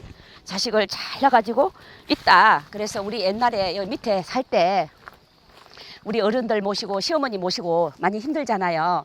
그러면 부부싸움을 못해요. 그러니까 이제 여기 쌍계사 그때는 사람도 잘 안 왔어요. 길도 좁고 지금 막 차로 넓혀놨는데 이건 뭐냐 돌이에요. 이 돌은 우리의 삶의 고난의 역사고 절망이고 또 살다 보면 항상 좋은 일만 있는 게 아니잖아요. 항상 어려운 일이 닥치잖아요. 그래서 부부가 예를 들어서 이혼할 뻔하고 아 나 못 살겠어. 그럴 때 이제 부부 손자 여기 와서 얘기 좀 하자고 싸우려고 으르렁거리러 왔다가 물 한 잔 마시고 또 나무를 쳐다보면 예? 우리는 100년도 못 사는데 나무는 이 자리에서 몇백 년 동안 이게 오래된 거래요. 몇백 년 동안 이 자리에서 서로 합을 해서 잘 사니 우리 내려갈 때 이런 말 못하는 걸 삶을 나무에 투영시켜서 또 용기를 얻고 다시 일상으로 돌아가서 시어머니 잘 모시고 이렇게 물 한 잔 마시고 그래서 제가 이제 우리 딸이 수능 볼 때 좀 한번 왔어요. 그 옛날 생각이 막 나는 거예요. 어머니들이 위에서 물 한 잔 마시고 어디 가서 뭐 내려올 때 손잡고 올 때는 으르렁거리고 올라왔다가 내려갈 때 둘이 손잡고 또 내려가고 자 일은 힘들고 예? 또 뭐 시동생들하고 집에 보통 10식구가 넘어요. 자식은 많이 놓고 그러다 보니까 그래서 이 나무가 사연이 있는 나무입니다. 그래서 여기서 용기를 얻고 비록 뭐 말 못하는 나무지만 그래서 제가 우리 딸 뭐 여기 돌이에요. 여기 사진 하나 찍고 돌도 한번 만지고 부부간에 오면 손잡고 아 돌 만져보세요. 여기 돌이에요. 여기 요거 돌이에요. 요거 나무고 이렇게 돌이 암 걸려서 저쪽 하나 이거 돌입니다, 선생님. 이거 돌이라고. 예, 들어가 보세요. 나무같이 생겼네. 생기가 나무같이. 돌이 왜 거기가 있지? 아니 그러니까 이제 돌이 탁 베껴가지고 이제 살 수가 없고 숨도 못 쉬고 암도 걸리고 그랬는데 그래서 저번에 우리 친구가 내 그 얘기를 한번 어떨 한번 했더니 저 뭐 안 걸렸는데 왔다고 아 기분에 한번 만지고 그래서 뭐 그런다는 이야기도 있고 아무튼 예. 엄청 오래된 나무. 예 오래된 나무인데 자 이게 뭐냐면 여기도 지금 돌인데요? 요 돌이에요. 다 돌이요. 이 돌 위에서 이 위에서 이렇게 그렇죠. 올라가면 그래서 이렇게 돌에서 돌이 막 있잖아요. 돌이 이제 뭐냐 정말 이렇게 살 수가 없어요. 돌 위에서 살기는 살아도 힘들잖아요. 근데 여기서 자식을 낳고 이렇게 행복하게 살았다. 이쪽 나무, 생나무 뿌리고 네. 그 나무는 또 이렇게 건너가. 그래서 이제 이건 이제 사람들이 이걸 자식이라 그러면서 잘나서 사니까 우리도 행복하게 삽시다. 예, 그러면서 이제 네. 자, 선생님들은 지금 대웅전 앞에 와 서 있습니다. 저기 앞에 보이는 탑이 보이시죠? 유일하게 우리 쌍계사의 국보 1점, 국보 제47호입니다. 이 진감 선사비는 우리 최천 선생님이 글이 써져 있습니다. 저기서 이렇게 보면 글이 써져 있는데 우리 그 팔만대장경은 양각일까요? 음각일까요? 예, 양각이죠. 지금 여기 있는 글은 무슨 글일까요? 양각일까요? 음각일까요? 네, 음각이에요. 들어가 있죠. 그래서 저기에 보면 이렇게 홈이 파져 있어요. 왜 파져 있을까요? 총 맞아서. 네, 우리가 일제시대 때 또 문화재를 약탈해가면서 총도 쏘았지만 또 1930년대에 지진이 한번 왔어요. 지진이 와가지고 흔들리면서 저렇게 약간 떨어져 나갔는데 저 원판은 저 영조 임금님 때 훼손되는 것을 안타깝게 여겨가지고 탁본해가지고 이 성모박물관이 있죠. 거기에 있습니다. 그리고 고산스님 여기에 이제 우리 또 고산스님이 계세요. 고산스님께서 방장스님으로 이렇게 뒤에 이제 계시는데 그때 한번 여기를 해가지고 제가 이게 복사본을 제가 갖고 우리 아버지는 돌아가셨는데 이제 100살 정도 되셨고요. 저 고산스님 고산스님이신데 제가 오씨예요. 우리 친척이라고 아버지가 막 그러면서 고산스님이랑 제가 이렇게 법문도 많이 듣고 대화를 많이 했는데 그때 제가 받아놓은 게 이렇게 또 필요할 줄은 몰랐어요. 그래서 이 글을 다 제가 풀이를 해가지고 지금 이렇게 가지고 왔습니다. 근데 또 해설사를 하다 보니까 그때는 그걸 별로 생각했는데 이게 뭐냐면 지금 저 탑에 있는 내용이에요. 저 글씨가 해서체로서 2423자인데 저거를 다 복원해서 보니까 2500자인 거예요. 2500자. 예, 이게 고산 그때 2500자예요. 그래서 제가 이거 일일이 다 제가 글은 제가 안 쓰고 누가 썼냐? 저희 오빠가 써줬어요. 그래서 이제 오빠가 글도 한문으로 좋아하시고 그래가지고 내가 해설사 한다 그러니까 저기 있는 내용이 이런 내용이 이게 2423자 다 풀이를 해놓은 건데 유당, 신라, 국고, 지리산, 쌍계사, 교시, 진감, 선사, 비명, 과서, 전중국, 도통, 순간, 성무랑, 시어사, 내봉곡이며 시어사, 자금어대를 중국 황제로부터 자금어대를 하사받은 신채치원이 어명을 받들어 글을 쓰고 전자의 제학을 씀 여기서부터 시작이 됩니다. 이렇게 해서 되는데 이 얘기는 무슨 얘기냐면 우리 진감선사의 일대기를 써놨어요. 그리고 물어 도라는 것은 그때 도와 유교가 우리 나라와 나라가 다르지 않듯이 사람이 다르지 않듯이 다 하나다.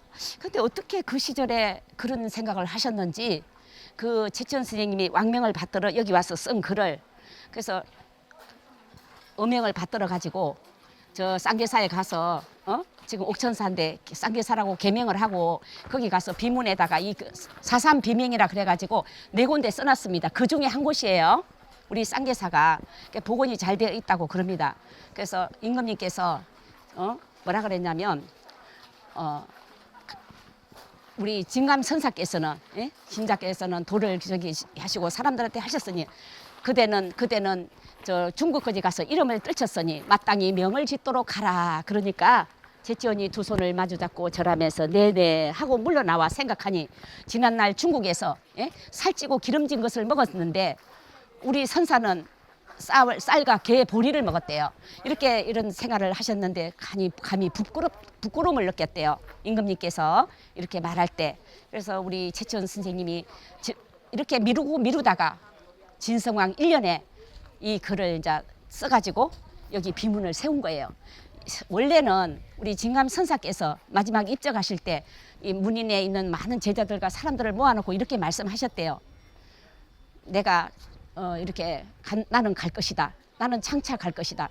그런데 비문을 세우지 말라. 누가 그랬어요? 최근에 우리 성철 스님도 그러셨고 법정 스님도 그러셨죠. 왜? 그 쓸데없는 짓 하지 마라. 왔으면 가는 법 다 뭐야? 공인이라. 왔으면 가는 법 빈손으로 간다. 뭐 가져가는 건 사람 아무도 없다. 얼마 전 이병철 우리 회장님도 가셨는데 다 부질없는 것이다. 있을 때 잘해라. 여러분 그때부터 있을 때 잘해. 있을 때 잘해 들어보셨죠? 예, 이제 네네. 자, 그 우리 진감 선사께서 그게 나와 있어요. 있을 때 잘해라. 예? 다 왔으면 가는 법 다 별 볼 일 없다. 그러니 이 비문도 새기지 말고 헛되이 낭비하지 말고 검소하게 사셨대요. 이분의 일대기를 저기에 다 써놨습니다. 그래서 거기에 시를 써놓고 제천 선생님이 입을 다물고 선정을 닦아 부처에 기했네. 진감선사의 일대기가 여기에 이렇게 뒤에 나와 있습니다. 그래서 판각을 영조 임금 때 다시 했어요. 여기 써져 있어요. 영조 임금 때 강선이 다시 새겼다. 그래서 영조 임금 때 이 글이 훼손된 거를 아까워가지고 그때 다 복원해서 보니까 500자가 늘어났어요. 그래서 목판에 이렇게 다시 새겨놨습니다. 저 내용은 완전 진감선사는 어떤 분이시냐면 어부의 아들로 태어났어요. 꿈을 선몽을 받고. 근데 옛날에 우리 또 을지문덕 장군 이렇게 해가지고 할 때 기하하신 어머니의 선조는 그래서 기하하시고 그분의 아들이에요. 너무너무 가난하게 살았대요. 어부의 아들로 태어나서 목선을 받아 타고 당나라로 갔는데 거기 가서 3년은 집신을 신고 또 3년은 그걸 해서 길 가는 사람한테 보시를 했대요. 왜? 살생을 했다고 생각했기 때문에 그 고기를 잡아가지고 살생을 금하잖아요. 예, 우리 사찰에서는. 그래서 그렇게 하면서 36년 만에 돌아오니까 그때 뭐라 그랬냐면 살아있는 부처가 왔다고 해서 모든 사람들이 열렬히 환영을 했답니다. 그러니까 저기에 보면 임금님이 몇 번이 바뀌었어요. 그런데 임금님이 와서 저에게 저희 은사가 되어 주십시오. 국사가 되어 주십시오 하는데 안 갔어요. 저는 임금님 주변에는 훌륭하고 좋으신 분들이 많지 않습니까? 저는 이곳에 남아서 또 여기 있는 사람들과 같이 어려움을 같이 하겠습니다. 거절을 했어요. 그 당시에 임금의 명을 거절하기 쉬웠을까요? 어려웠겠죠. 거기에 여기 비문에 써져 있습니다. 얼마나 많은 사람들이 왔는지 배와 삶처럼 줄을 이어 송곳을 꽂을 자리가 없었다 이렇게 빗대어 말하고 있습니다. 그 정도로 많은 사람들이 여기 이 자리에 선생님들이 서 계신 이 자리에 와서 법을 구하러 줄을 이어 왔던 장소입니다. 우리가 2200년 전으로 돌아가 본다면 정말 마음이 좀 겸허해집니다. 그래서 여러분들이 여기 오셨는데 그거를 부르셨는데 다섯 임금이 불렀는데 아름다운 부름을 거절했네. 아름다운 부름을 거절했다는 이야기가 최천의 글을 통해서 시를 통해서 여기 나옵니다. 그래서 입을 다물고 선정을 닦아 마음으로 부처에 기했네. 근기가 익은 보살이라 그것을 넓힘이 다른 것이 아니었네. 널 멀리 험한 파도를 넘어가서는 비인을 전해받고 돌아와 신라를 교화했네. 그윽한 곳을 찾아 좋은 데에 바위 비탈에 절을 지었네. 이렇게 말씀하시고 계십니다. 그래서 여기에 와서 다섯 임금을 찬양을 받았고 이엄은 묻요사함을 꺾었도다. 말없이 자비의 그늘을 들이우고 그리고 아름다운 부름을 거절했네. 바닷물이야 제대로 떠들더라도 산이야 어찌 흔들리라. 생각도 없고 걱정도 없으며 깎음도 없고 새김도 없었네. 음식은 맛을 겸하지 아니하였고 의복은 갖추어 입지 않으셨네. 그만큼 우리 진감 선생께서 겸허하게, 그리고 우리는 누가 좀 높은 사람이 온다든지 좀 그러면은 좀 음식도 달라지고 좀 그러잖아요. 차별하는 거 있어요. 은연중에. 아니라 그래도 좀 더 자기한테. 근데 우리 진감 선생께서는 정말 막 높으신 분들이 와도 똑같이 음식을 차별하지 않고 똑같이 줬대요. 아니 그러면 되냐고 그랬더니 그러기가 쉽지 않잖아요. 그것을 그래도 어떻게 겸허하게 실천했고 임금님이 불러도 안 갔고 또 여기서 그 당시에 77세에 입적하셨습니다. 그러면 굉장히 장수하신 거예요. 77세에. 그래서 뭐 여기서 제일 중요한 건 차 공부를 하시는 분들도 많이 오세요. 여기가 어디예요? 차의 시베지입니다. 차 아시죠? 우리 하동의 특산품 뭐예요? 녹차만 있어요? 아니 이제 차 종류. 예. 녹차만 있는 게 아니라 여기는 제첩도 있습니다. 예. 그리고 여러분이 잘 아시는 참깨, 또 삼숭어, 대봉감. 그래서 축제를 많이 합니다. 아까 저기 동정호 갔다 오셨죠? 허수아비 있죠? 그래서 여기는 축제가 한 10가지가 있어요. 김치 축제, 제첩 축제, 또 참숭어 축제, 허수아비 축제, 녹차 축제 요즘 안 합니다. 이게 우리 이제 요즘에 코로나 때문에 다 접었는데 양귀비 축제부터 시작해서 한 10가지의 축제가 있습니다. 네. 자, 그러면 오늘 이제 진감선사에 대한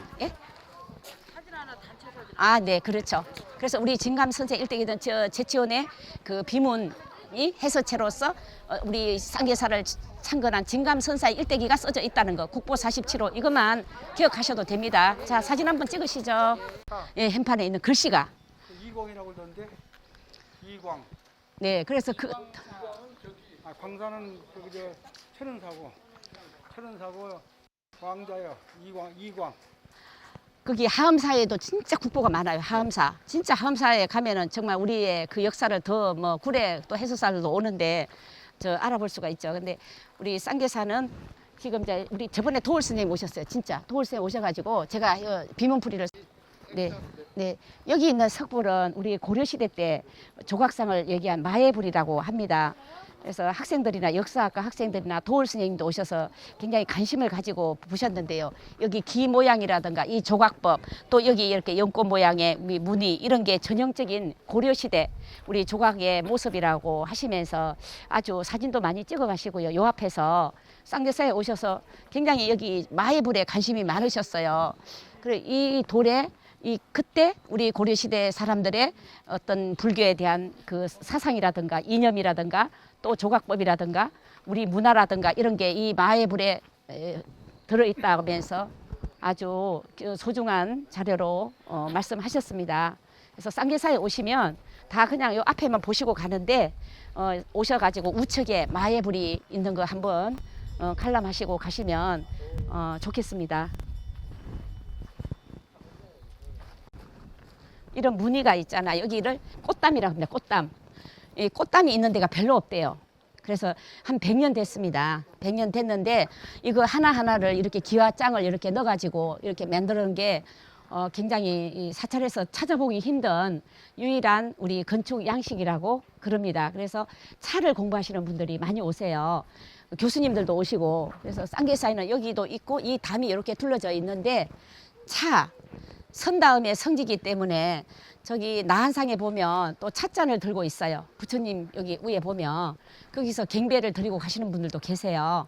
그러니까 여기 꽃담은 유일하게 우리나라에서 별로 찾아볼 수 없는 유일한 꽃담이다. 그래서 쌍계사에 오시면 이 꽃담도 한번 둘러보시고요. 차에 관심이 혹시 많으신 분이 있으면 또 찻잔이 여기 쌍계사에서 얼마나 차를 많이 또 이게 드셨는지 저기 우리 손님들이 올 때마다 선방에서 여기 보면 여기도 이렇게 찻잔이 들어가 있습니다. 여기 이렇게 와 보면 여기도 이제 뭐 이렇게 많이 지금은 많이 빼내 버렸는데 그 전에 보니까 저 어릴 때 보니까 이것도 다시 여기에도 막 구석구석에 찻잔 깨진 거 있잖아요. 이런 걸로 벽을 만들었더라고요. 그래서 여기 우리 안에 여기 보면 이 안에 법당에 보면 찻잔이 우리 쌍계사의 나한이 이렇게 찻잔을 들고 있어요. 그래서 그 찻잔이 옛날부터 딱 들고 있는 그 모습이 그러니까 굉장히 오래됐거든요. 뭐 만든 게 아니고. 그래서 그거를 차에 관심이 많으신 분들 들어가셔서 그렇게 찻잔 들고 있는 그런 나한이 별로 없대요. 네네. 그거 가면은 저 왼쪽에 보면 찻잔을 들고 있어요. 선생님, 제가요 다른 건 몰라도 이제 여기 또 여기 우리 쌍계사에 사람들이 그냥 와서 다 별로 지나치는데 이거는 제가 되게 오래됐는데 이게 전 세계에서 가장 오래됐고 손님들이 바뀌어가지고 이거 버리려고 그랬는데 우리 그 주민들이 이거 좀 버리면 절대 안 돼. 이거는 너무 오래된 거고 이렇게 400년 된 쌀이나무가 없대요. 400년 된 거래요. 그래서 저 어릴 때는 여기를 밥을 퍼가지고 저기서 저 공양 여기서 막 이렇게 손님들이 한 200명, 300명 정도 됐거든요. 옛날에는 손님이 많았어요. 지금 다 교회 가고 교회로 또 많이 빠지시고 그때는 이제 불교가 쇠퇴하면서 이거 뒤집으면 구시 모양이죠. 작은 구시. 그래서 여기서 밥을 퍼가지고 이것이 커야 도쿄 저리 기고를 아니 이게 어떻게 생겼다. 아니 푹 빠졌어요. 그 여기 밥을 넣어갖고 그리고 여기서 씻었어요. 바로 이 자리에서 저기 물 저렇게 해가지고 씻고 한 뒤집으면 이렇기 때문이다. 몸에 이롭기 때문에. 둘째, 둘째, 사색의 공간을 넓혀주고 사색의 공간을 마음의 눈을 뜨게 해주기 때문이다. 셋째, 예의롭게 하기 때문이다. 예의롭게. 네, 우리가 콜라나 커피를 놓고 마시면 시어머니 흉도 좀 보고 수다를 뜨는데 차를 놓고 마시면 계모해진대요. 그래서 우리 초이선사가 우리 차에 차 다도에 그 맥을 하신 분이시거든요. 저 차 오늘 처음 봐요. 네, 그래서 이 옛날에는 이게 있잖아요. 일편단심이에요. 그래서 한 집에 가면 얘가 예. 있고 열매가 있대. 근데 열매는 예. 작년에 맺은 거래. 그래서 이게 뿌리가 깊어가지고 그래서 직근이에요. 열매와 꽃이 만난다 해서 네, 아까 그래서 아까 실화 상봉수. 상봉수. 예. 그리고 이제 얘는 뽑아서 딴 데 옮기 심으면 죽어요. 잘 안 살아요. 그래서 한 집에 우리 그 옛날에 100년 해로 한다. 결혼할 때 이걸 넣어줬대요. 열매 있잖아요.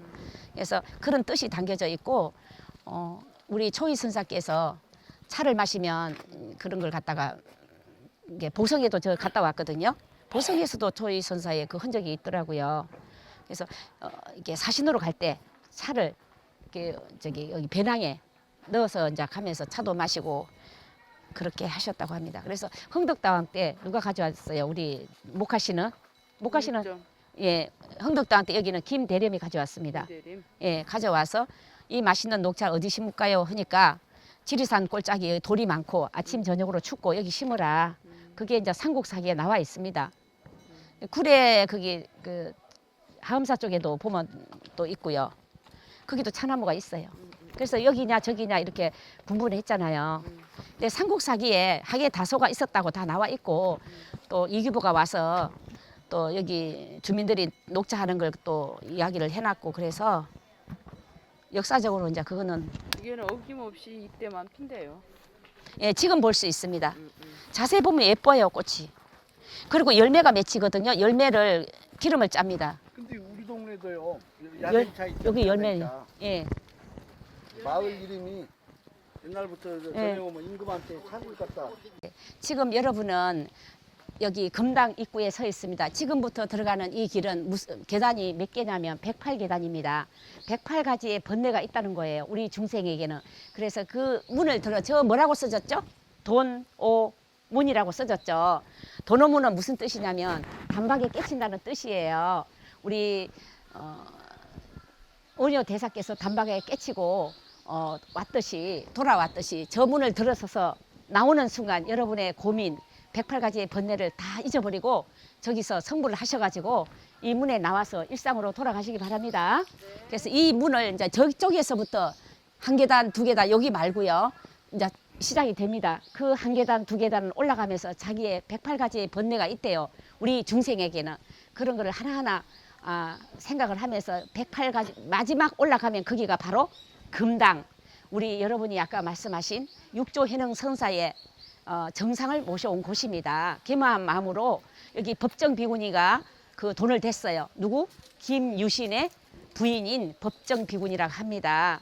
그래서 여기는 항상 문이 잠겨져 있어요. 그래서 두 번이 잠겨져 있습니다. 며칠 동안? 100일 동안. 오늘 여러분들이 우리 선생님들이 정말 오늘 오셨는지 문이 활짝 열고 맞이하고 있네요. 저기가 딱 와보면 항상 닫혀 있어요. 네. 동안거, 하한거 항상 여름에도 닫혀 있고 100일 동안 100일이면 뭐예요? 거의 90일이 석 달 넘습니다. 근데 지금 보니까 문을 활짝 열어놓고 어서 온나 이랬네. 같이 가실까요? 네. 지금은 이제 뭐 손님들도 물도 지금도 깨끗하더라고요.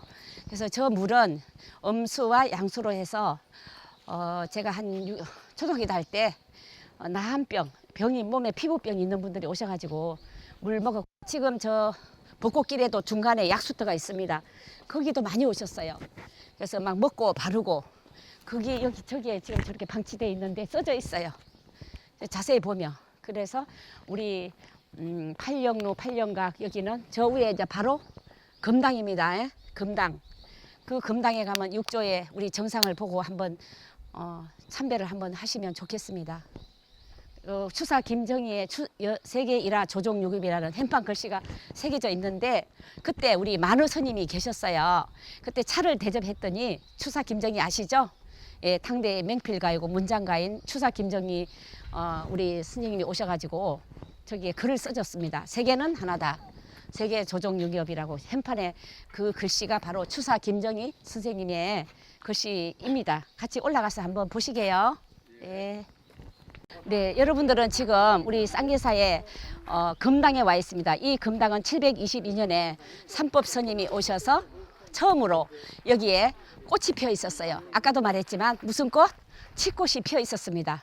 그래서 그때 약간 눈도 왔었는데 거기 눈이 덮인 곳에 붉은빛 또는 치꽃이 피어 있어 찬찬히 살펴보니까 거기가 꿈에 선몽을 받은 명당 자리였어요.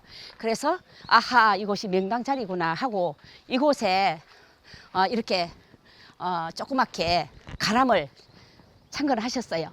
그때부터 우리 부곡 가게가 진주목 부곡이라고 써져 있습니다.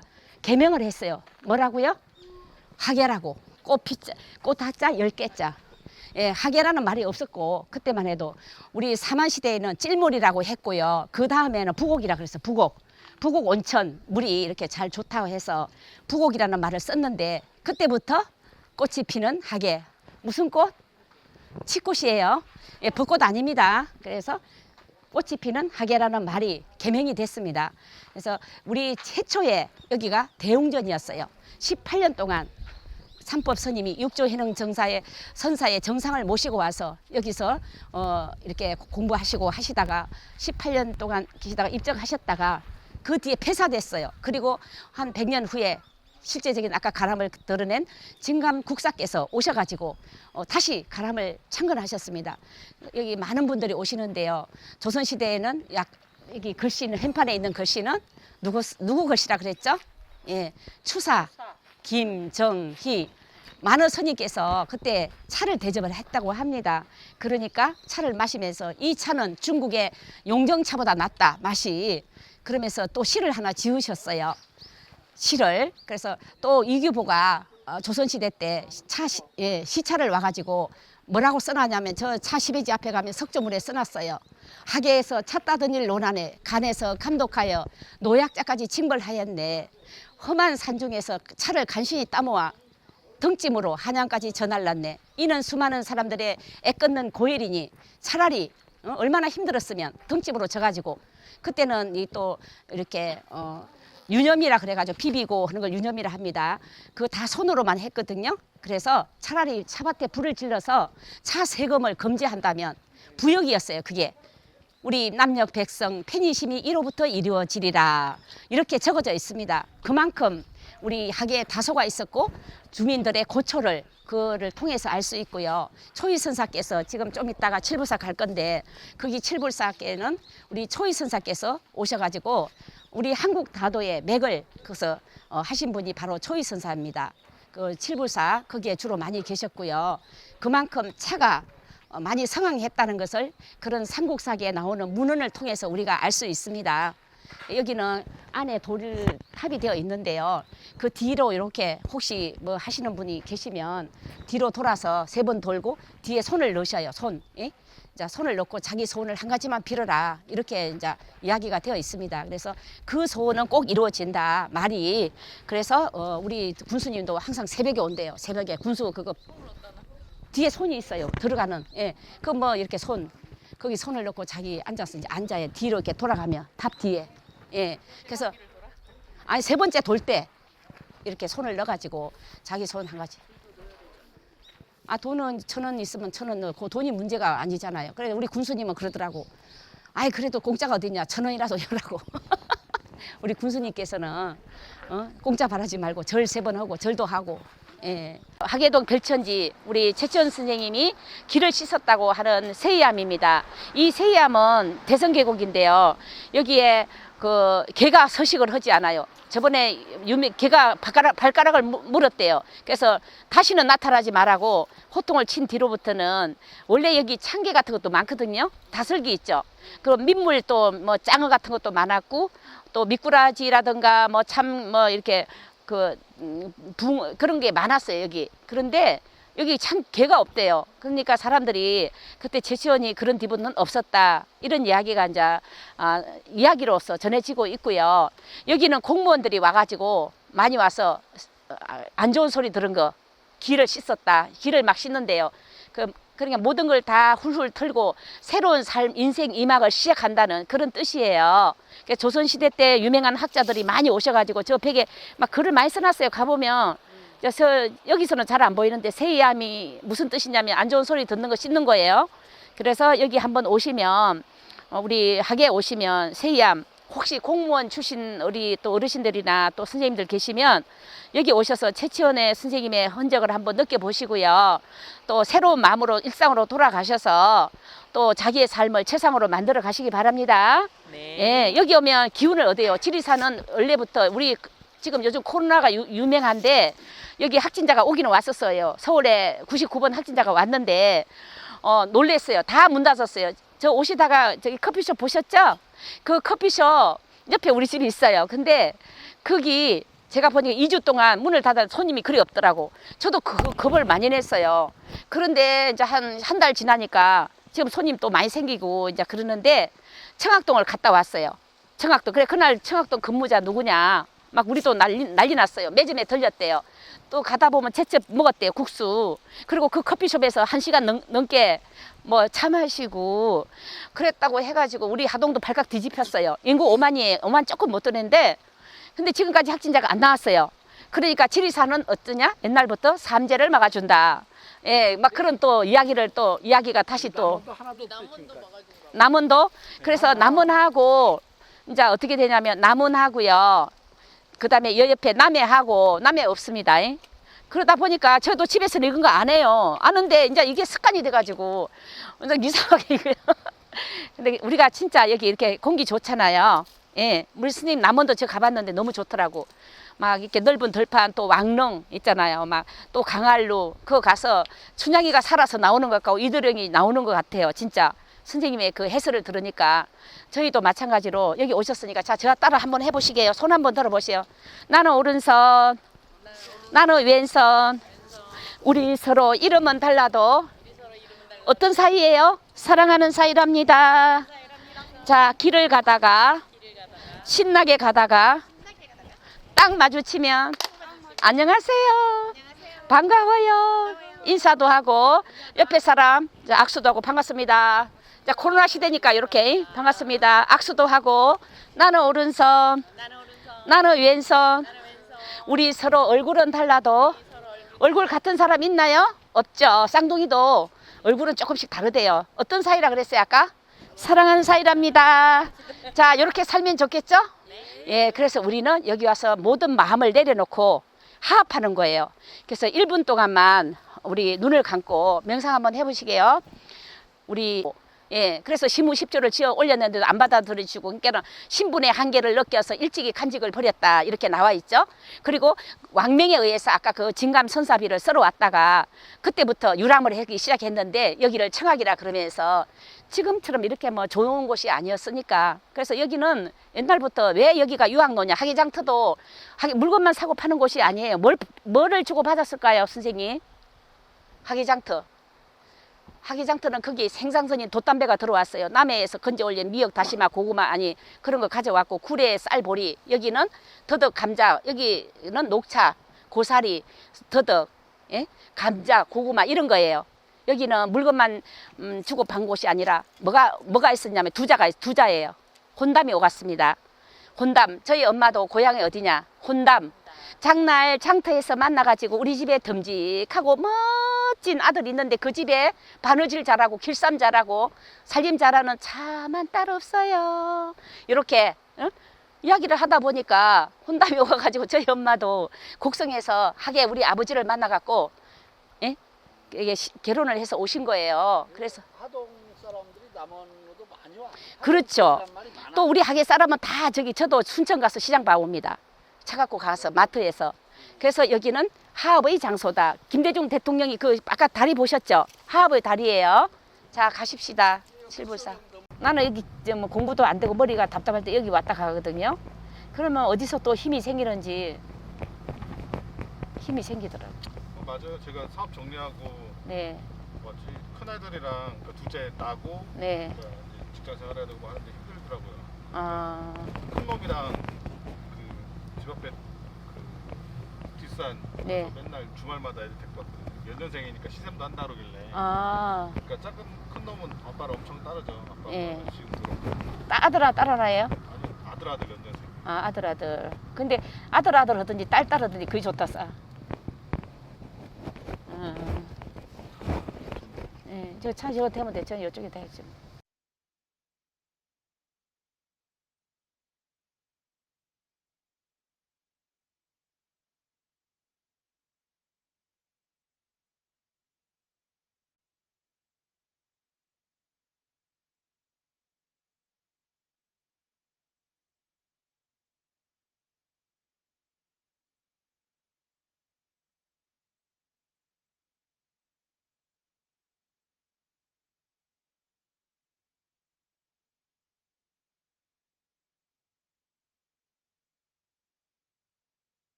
네, 여기서 말씀해 주세요.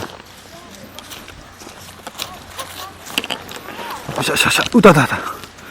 자, 레디, 액션. 선생님, 여기가 무슨 곳이라고요? 영지라는 무슨 곳이냐면요. 가르치게 빈스루하고 이렇게 왕자 있죠. 물속에 어머니하고 아들을 만나러 왔는데 오다가 그 대비라고 있잖아요. 대비암이 있습니다. 그게 들렸어요. 그 동네 이름이 대비암이 됐고요. 지금 제가 살고 있는 침전 마을은 그 가르치게 빈스루항에 그 왕의 옷구름이 퍼졌대. 오시는 도중에. 그래서 거기서 옷구름을 꾸몄다고 해서 저희 사는 곳은 하늘 침자를 따서 침점 마을이에요. 그리고 여기까지 오셨는데 그때 아들 만나러 왔는데 어떻게 했어요? 선고됐다는 이야기는 무슨 뜻이에요? 어머니하고 헬체만 보였죠. 요 연골 속에 이 못에. 그래서 여기를 천비연이라고도 하고 여기가 연기못이 된 거예요. 그래서 선생님들이 천비연 연기못 하면은 천비연이었어요. 여기가 연기못으로서 가락기 일곱 왕자 여기 칠불사의 일곱 왕자의 선고했던 그 모습을 보여준 연못이에요. 여기가. 그래서 제가 여기 연기못에 가서 마지막에 여기 못을 보자 그랬는데 선생님들이 제가 여기 마지막에 다 오는데 다 어디 가셨어요? 저기 계세요? 네. 그래서 오늘 진짜 어려운 부분을 많으셨고요. 자, 오시는 분들은 이제 저처럼 항상 남은 거 좋은 것이 많은데 저는 또 제가 이렇게 살다 보니까 친구사가 이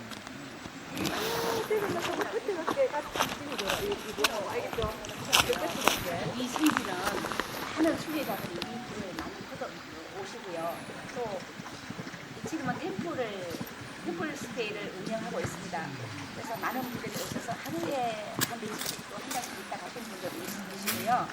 또 문도 신기로 막 온기들 잘 나온다고 하시더라고요. 딴데 사도 있는데 신부사는 또 이렇게 한 20분을 더 와야 되잖아요. 이 연지못을 보기 위해서 멀리 부산에서 오시는 많은 곳에서 오십니다. 자, 그러면 제가 오늘 맞이나 여러분들이 지리산은 어머니의 산이고 삼재를 막아주는 산. 이 지리산의 마지막 끝자락인 한반도에서 태백산맥과 백두산을 지나서 그 좋은 전기가 남쪽으로 내려오다가 이곳에 뭉쳐 있다고 합니다.